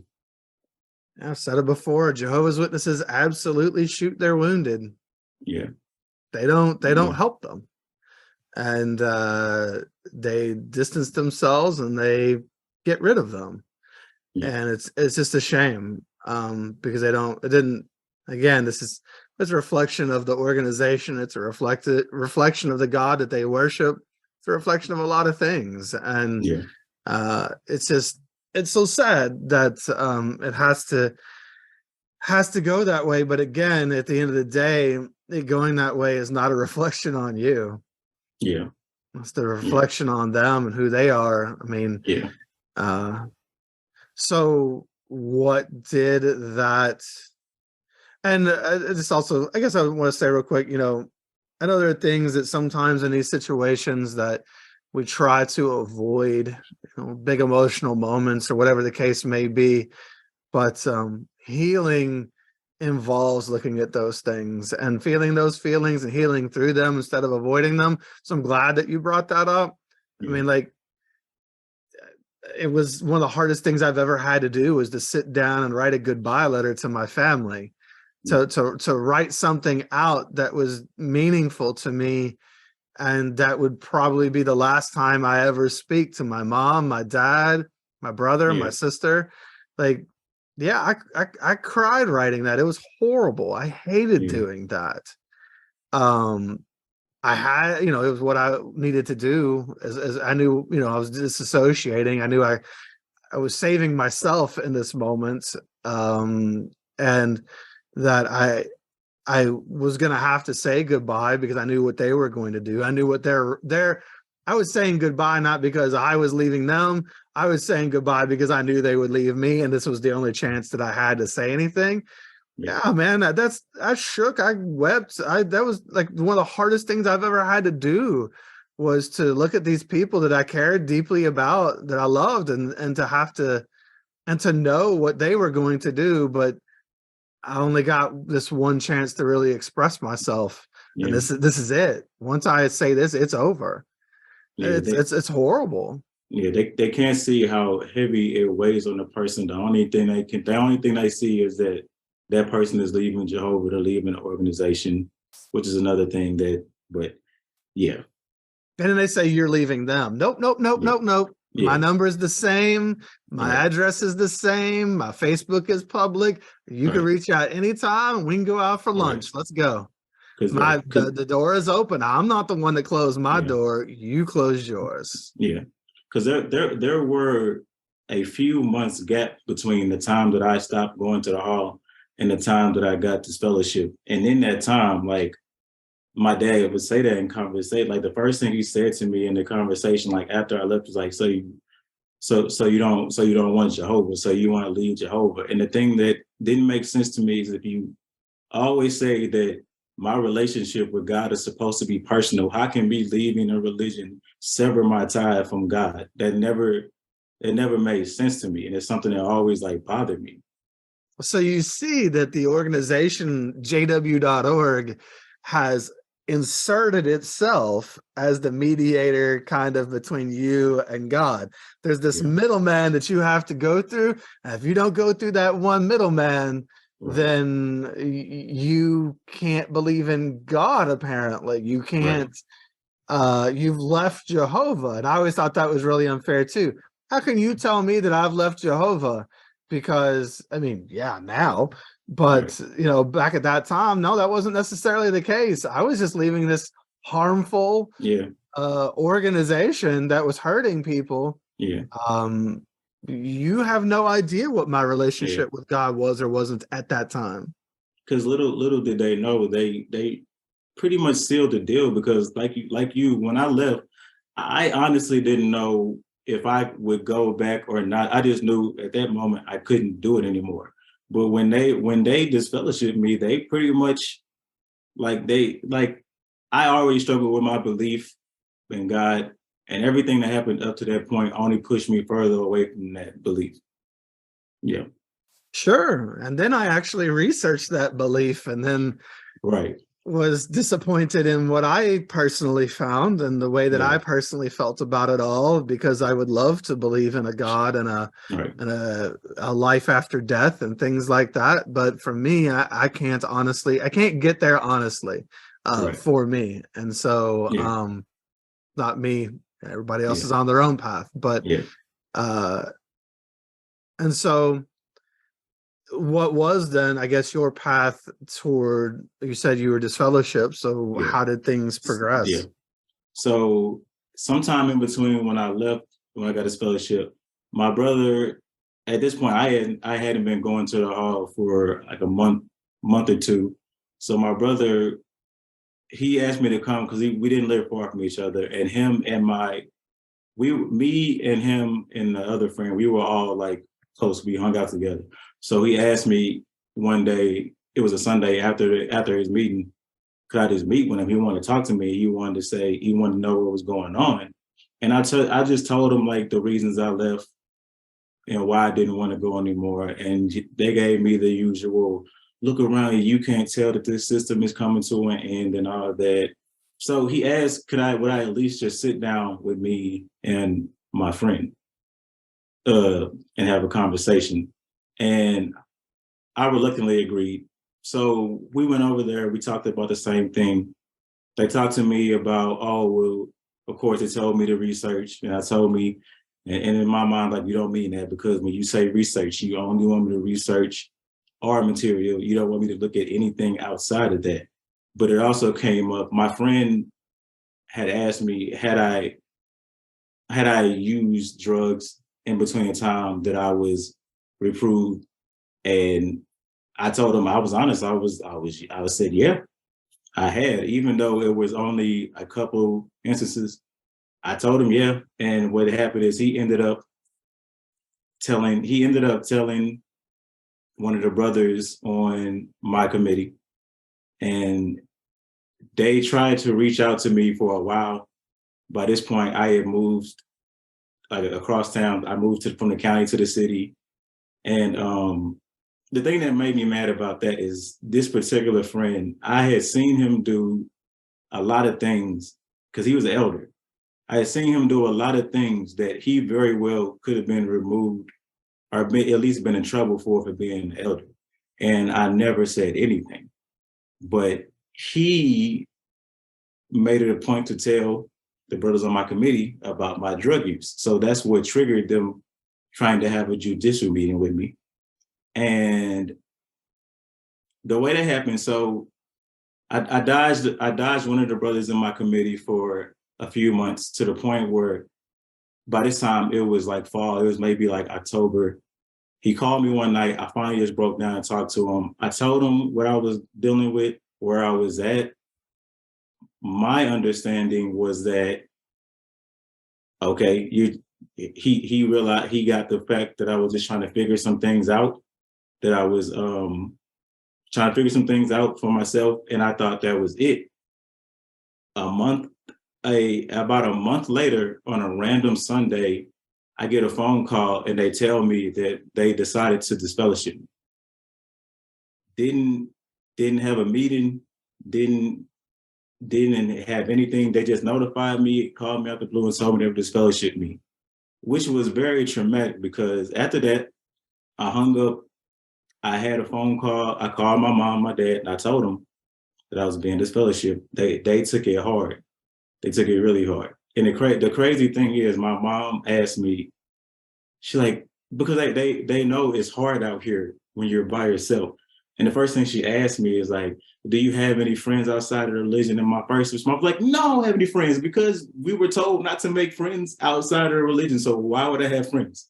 So no. But the even crazier thing is, like an hour after that, the brother called me back and said, oh, they made a mistake and they can't disfellowship me without having a judicial committee. So I then had to have, which was even more traumatic, because I just had a tearful conversation with my mom, telling her that I'm getting disfellowship. And then they call me back and tell me I still have to have a judicial committee. So a few days pass. I have my judicial committee. I was crying like the whole time, because I knew what it meant. The one thing that I still remember from that judicial committee is one of the brothers was literally dozing off in the middle of my committee. In the back of my mind, like, I'm glad you're getting to have a nap while you're about to decide like my fate and how the rest of my life will go. You still find time to be able to get a nap in. But after that, they sent me out. I was sitting out there for a long time, to the point where it was pandemic, but they pretty much they couldn't come up with a decision that night. So yeah, I guess somebody didn't want to disfellowship me. I don't know who it was. So I went home, but then they ended up calling me the next day and told me that they had decided to disfellowship me. And what a horrible, abusive process to tell you you're disfellowshipped at first without any judicial committee. Now, you didn't have to go to the judicial committee that you went to, and they could have still disfellowshipped in absentia, but they're supposed to at least typically call a judicial committee and invite you to it. And then they invite you to it. We already know what they were going to do, because they already told you. But then, and it was such a foregone conclusion that one guy's sleeping, catching a power nap while deciding your fate, and then they still make you wait another day. Like, that's that's so emotionally manipulative. That's so, and so you're gonna tell me that that's love? How is that love? How is that? And if that's godly, if that's your God, not a God I want anything to do with. it was one of the most horrible experiences of my horrifying. life. It was, as somebody who deals with like anxiety, like I couldn't eat, I couldn't sleep for that day. That's all I was thinking about. And yeah, it just threw me off because I thought from the conversation, I had with that brother, there was no indication that they were planning to disfellowship me at all. That's why it like caught me by such a surprise. And one thing that bothered me was like the friend, the guy who was a good friend who told on me. He said like one of the dumbest things that almost made me curse him out. And he said to me, if you don't want to be a witness anymore, why do you care if you get this fellowship or not? And I immediately got angry. And I think I might have hung up. I can't remember, but I just remember getting really angry because what kind of stupid question is that? Because I'm about to lose my entire family, my entire social circle. Why would I not care? Well, doesn't that just show again the lack of love that they actually have, the lack of attachment? That's why they detach like they do from people. Your friend there can't even fathom like why it would even be a big deal that you would be shunned. Yeah. Like they so cannot see the other side. They cannot see what they do to people. I still remember the moment when I realized in my life what I had done by shunning my brother. I was just like, oh my God, I never even thought about what he might feel. Yeah. I was so caught up in the narrative and the witness narcissism of only seeing myself that I never even stopped to have. I mean, a lot of witnesses just truly lack empathy. There's no ability to see anybody outside. They can't understand other people. They don't care to. And it's brutal. I mean, I think that elder there just showed it. Like he can't even understand what the problem would be for you. Yeah, like even with my dad, like a few months ago, I had to like my parents don't speak to me. I don't have a relationship with them, but I have some of my paperwork at their house. Like I needed my birth certificate so I could renew my license. And my dad saw me, and my dad just like, I know my dad misses me. My dad like just grabbed me and hugged me. And he asked me how I am, which I hate when they ask me that question because what am I supposed to say? And but I was just honest. Like I said I can't be happy if I don't have my family. And the only thing he said to me is, you know what you have to do. And I immediately got angry because like you don't. Like, it just showed me like they don't care about how I feel at all because I told you I wanted to kill myself because I was so unhappy, but you still want me to come back to that. Like that, I think that to me was like a real wake up call. Like they don't understand the effects that it has on people. No, which is you would rather me be dead and be a dead Jehovah's Witness than alive with a chance at happiness in this world. That is just supremely messed up. Yeah. And it's crazy because my brother was disfellowshipped at one point, but granted, when he was disfellowshipped, he still lived at home. So he still had us to talk to. Like we still talked to my brother. Even if he couldn't talk to people outside in the hall, like he was still at home with his family. So we still talked to him. But he's huh? How old was your brother? I want to say he was like 21. This is when we were younger. This is before I moved. My brother moved out first, and then he moved out, got into some trouble, got his fellowship. Funny story is they let him come back home. Yeah, I know that kind of stood out to me. And why was that? Because I was like, well, was he a kid? Was he, disfellowshipped at like 15 or something? No, he was an adult. Interesting how that works. Yeah, they let him come back, but well, because he was gonna do what they wanted if they had him come back, right? Again, it's control. We'll get you back in the family so that we can control your behavior and make you do what we want. Right. So yeah, I just figured like he would at least understand how it is to be this fellowship. But again, he's never felt it to the extent because he's never fully lost everybody. So yeah, ended up getting this fellowship. The night I was getting this fellowship, I FaceTime my brother, and I talked to him for a little bit. He let me. That's one thing. Another reason that was really hard, because like my niece was just born, and I love my niece. I wanted to be a part of her life, and I knew that leaving would mean that I wouldn't get to be a part of her life. So I talked to them one last time. My mom called me, told me, which it doesn't make sense, that even though I was being this fellowship, I'm still their son, which doesn't feel like it.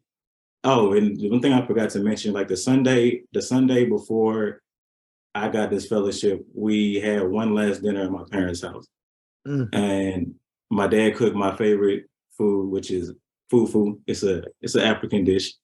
And I just really wanted to go be with my family one last time, because they probably thought that I was coming back. But in the back of my mind, I knew that I wasn't. So honestly, this was like, it felt like a funeral to me, because I knew that this was it. I knew I wasn't coming back. But all I wanted to do was have one last good time with my family.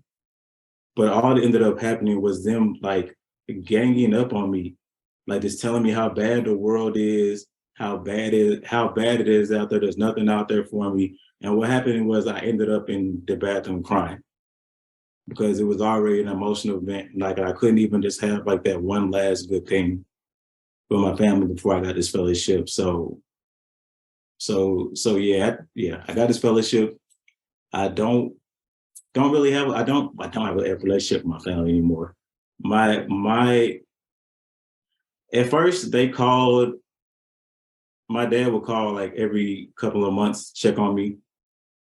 The phone calls never last more than, honestly, a minute. He just calls, asks me how I'm doing. I say I'm okay, and that's it. I'm leaving something out there with something I was trying to remember. Yeah, I can't remember. That's all right. So, you mentioned your dad reaching out.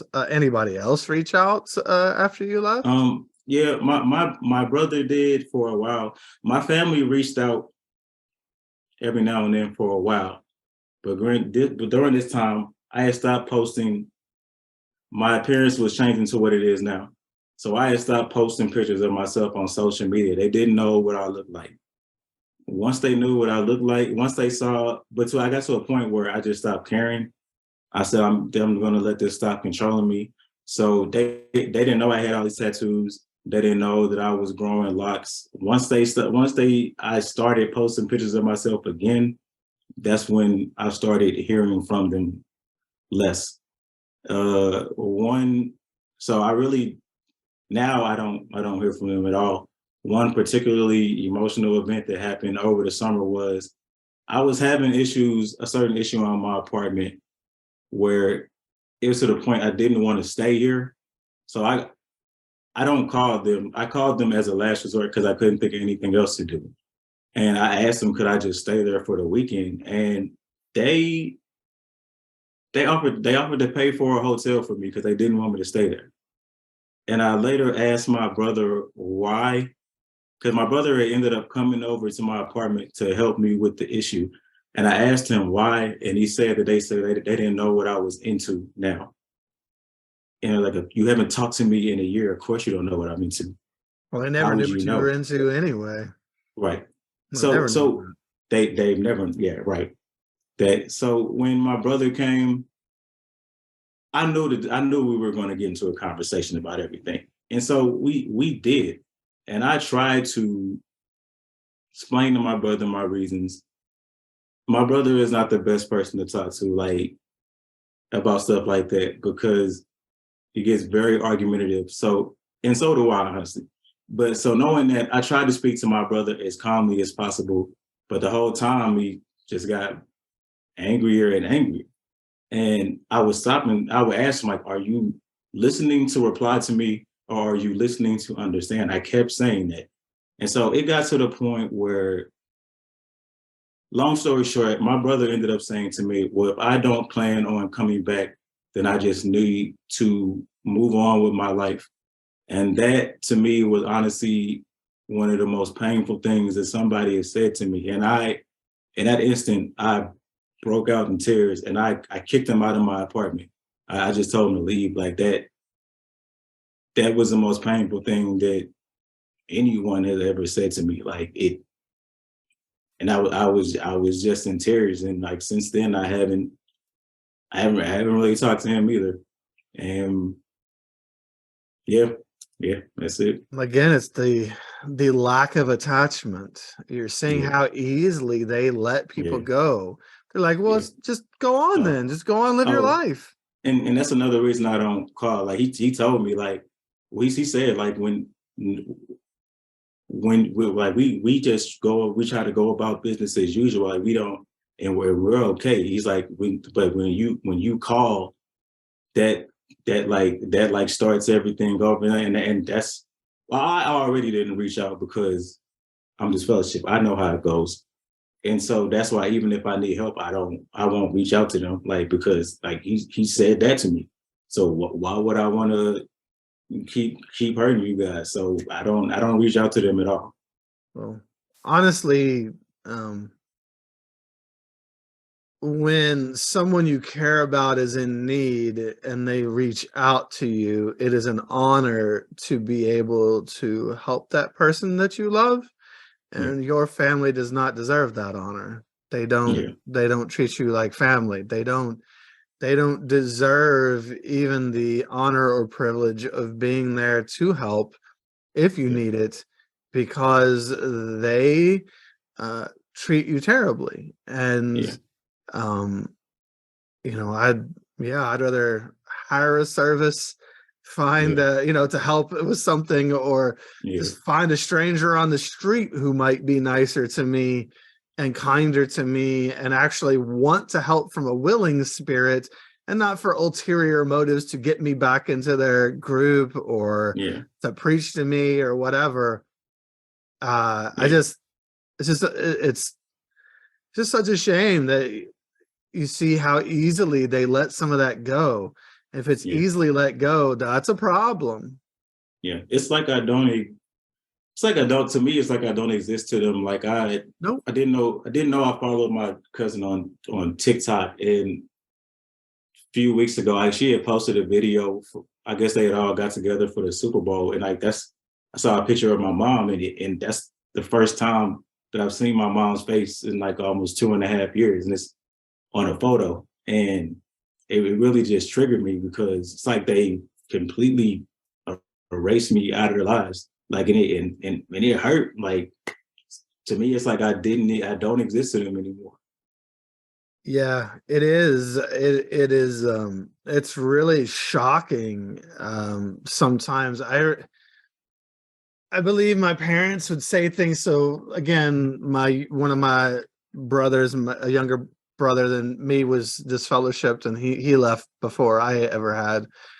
And I remember my parents, being asked about, how many kids they had or whatever. And I can't remember exactly what they said, but I remember it always involved some denial of him. And oh my God, it bothered me.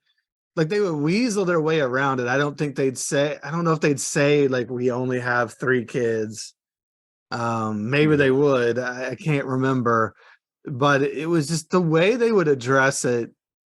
It always just, I was like, he's still out there, right? He still exists. Like, he's still your kid.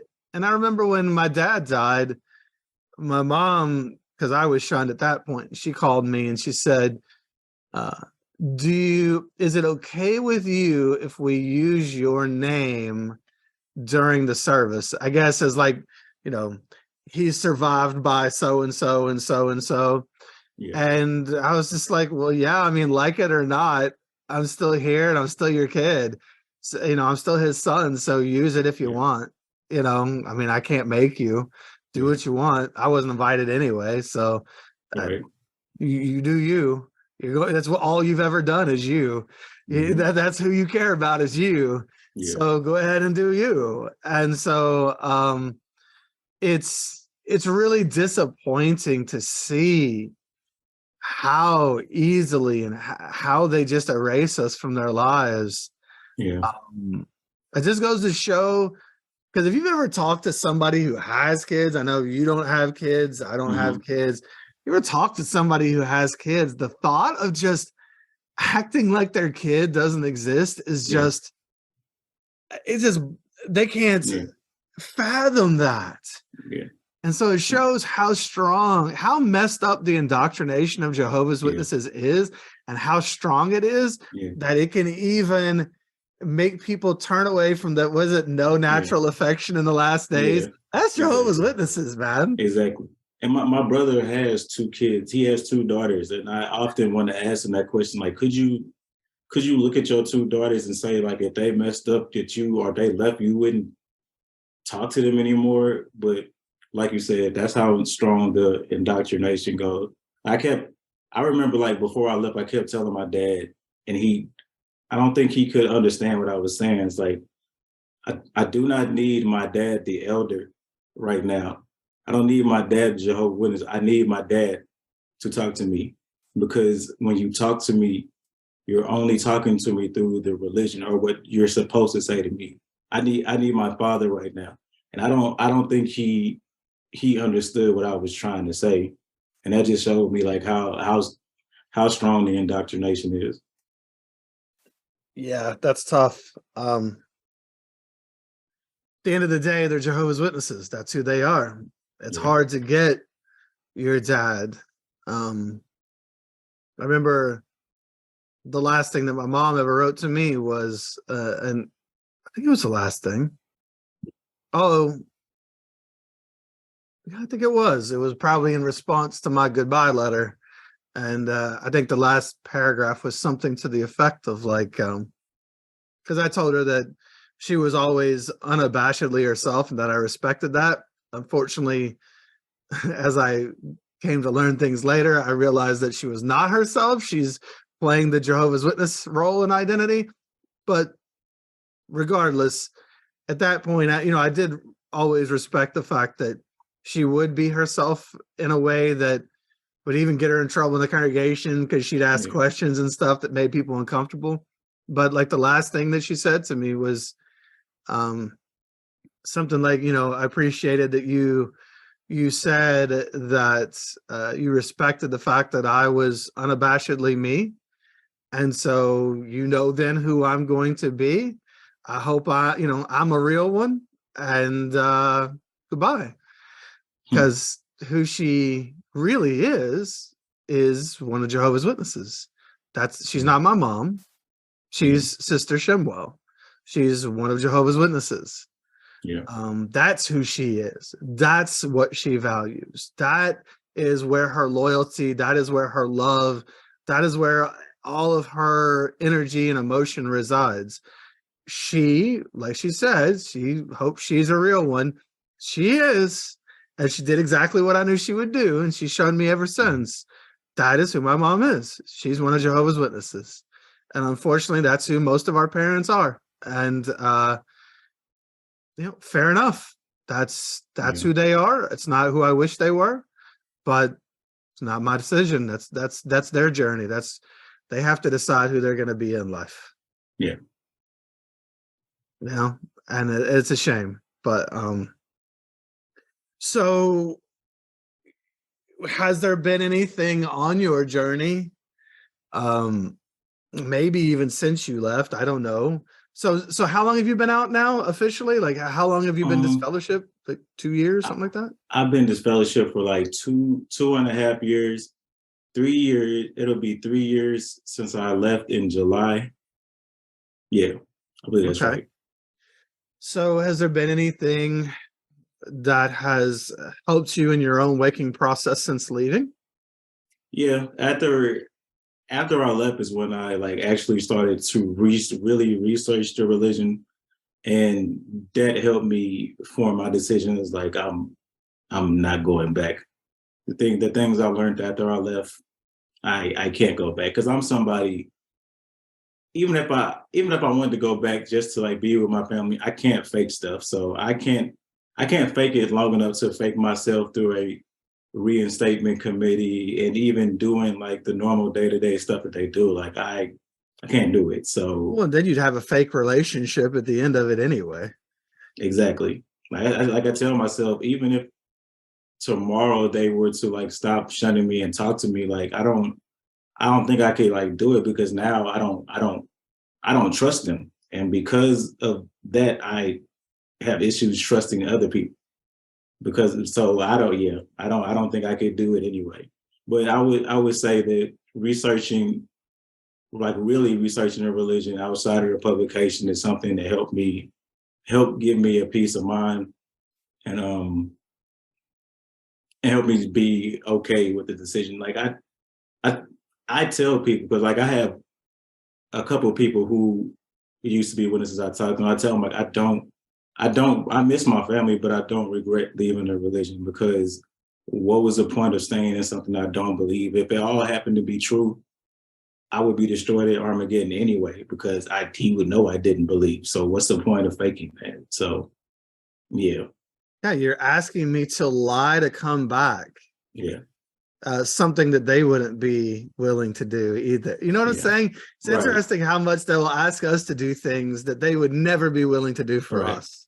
yeah, Um, yeah. I can't fake that kind of stuff. So well, you did, and it right, almost cost you your life. So I'm right, happy that you would never go back and do that yeah, again. hmm Um, is there, I know you've said a lot, honestly, just through the interview, but yeah. if there was something that you could say, if you had a chance to speak to your family or friends that shun you, is there anything you would say to them? Um, just despite it all, I still love you guys. I wish that you could have seen the person that I actually am. I wish you could have been proud of the person that I actually am. That's all I ever wanted was to try to make you guys proud. I just that I love them, and even if I can't be a part of their lives, I still hope that they're happy. Yeah, Yeah, it's classy. That's love. That's yeah, love. Even if you won't have me in your life, I still don't wish you ill. yeah, I feel the same way about my family. I this is the life that they're choosing, and I hope. I mean, there's a part of me that I guess hopes that they're unhappy enough to eventually wake up and leave, and we can yeah, have real relationships and freedom. But I mean, if that's the path that they're going to go down, I don't wish them ill. I don't, no, I hope my mom dies quietly in her sleep someday, mhm, peacefully, in a way that you know fits her. She yeah, not it's not up to me to punish anybody. right, And yeah, so yeah, that's love. Being able to being able to love somebody who's different than you, or even sometimes when they've hurt you. We don't have to hate them. yeah. No, and the weird thing is the thing that keeps me from the hatred towards them or is just that I know in their heart that they believe that they're doing the right thing for me. It may not actually be, but I know that's what they believe. And so that's the one thing that I hold on to that keeps me from feeling that resentment towards them because all it's doing is it's not helping me, it's hurting me. So in order to be able to let go of that, I had to tell myself that they believe that they're doing the right thing in their eyes. So Intent matters, and their intent is not negative. yeah, They think they're doing the right thing. Doesn't mean it's okay. yeah, Doesn't mean you have to subject yourself to it. yeah. But And nobody. yeah, Your dad didn't sit down when you were 5 years old and say, "You know what? Gonna join this thing, form a united front, yeah, and hopefully someday we can shipwreck this family." That'd be yeah. amazing. Right. Nobody does that. Yeah. Nobody does And that. I would just say I know that you love me. The unfortunate thing is I do not accept that kind of love anymore. So, yep. Yeah. Beautifully said. So what do you like about your life since leaving? Now, I understand it's not always an easy path, particularly during a pandemic alone. That I know that can be tough. I mean, this has been last few years have been rough on a lot of people in a lot of ways for a lot of different reasons. But then when you look at your life since leaving, are there some things that you enjoy about it, and are there some things that you hope to get in the future? Honestly, I enjoy the fact that I get to be my authentic self. The one thing I struggled with in the organization was I always felt like I was fake. Like they would always talk about living a double life, and I did feel like I was living a double life. It just happened to be that my double life was being a witness. Like it wasn't who I was. So I'm just happy that I get to be myself. I don't have to hate anybody because I'm told to hate anybody. I can just be myself. I have more opportunities, more options. In the future, I look forward to building back up a social circle. I will say that's one thing that's hard for me, because me being introverted and dealing with social anxiety, it's hard for me to date. It's hard for me to make new friends. So hopefully that's something I'm working past now, and hopefully in the future I'll be able to rebuild and replace what I lost. Yeah. Only, it's sometimes it's the family you choose, the family you create. Right. But it is a path to get there. Anything that you like doing? Anything you're into in life? Oh, really? My main thing is photography. I'm really into photography. That's what I do with a lot of my free time. I'm hoping to get more into that field, doing something more professionally in that field. But yeah, photography is a big thing that I do right now. Well, I know I've seen some of your work, and it's really good. No, thank you. It's quite artistic, and really, it's not just you're a photographer. You're not just taking pictures. Oh, thank you. I take pictures. You're a photographer. Oh, you're so kind. Thank you.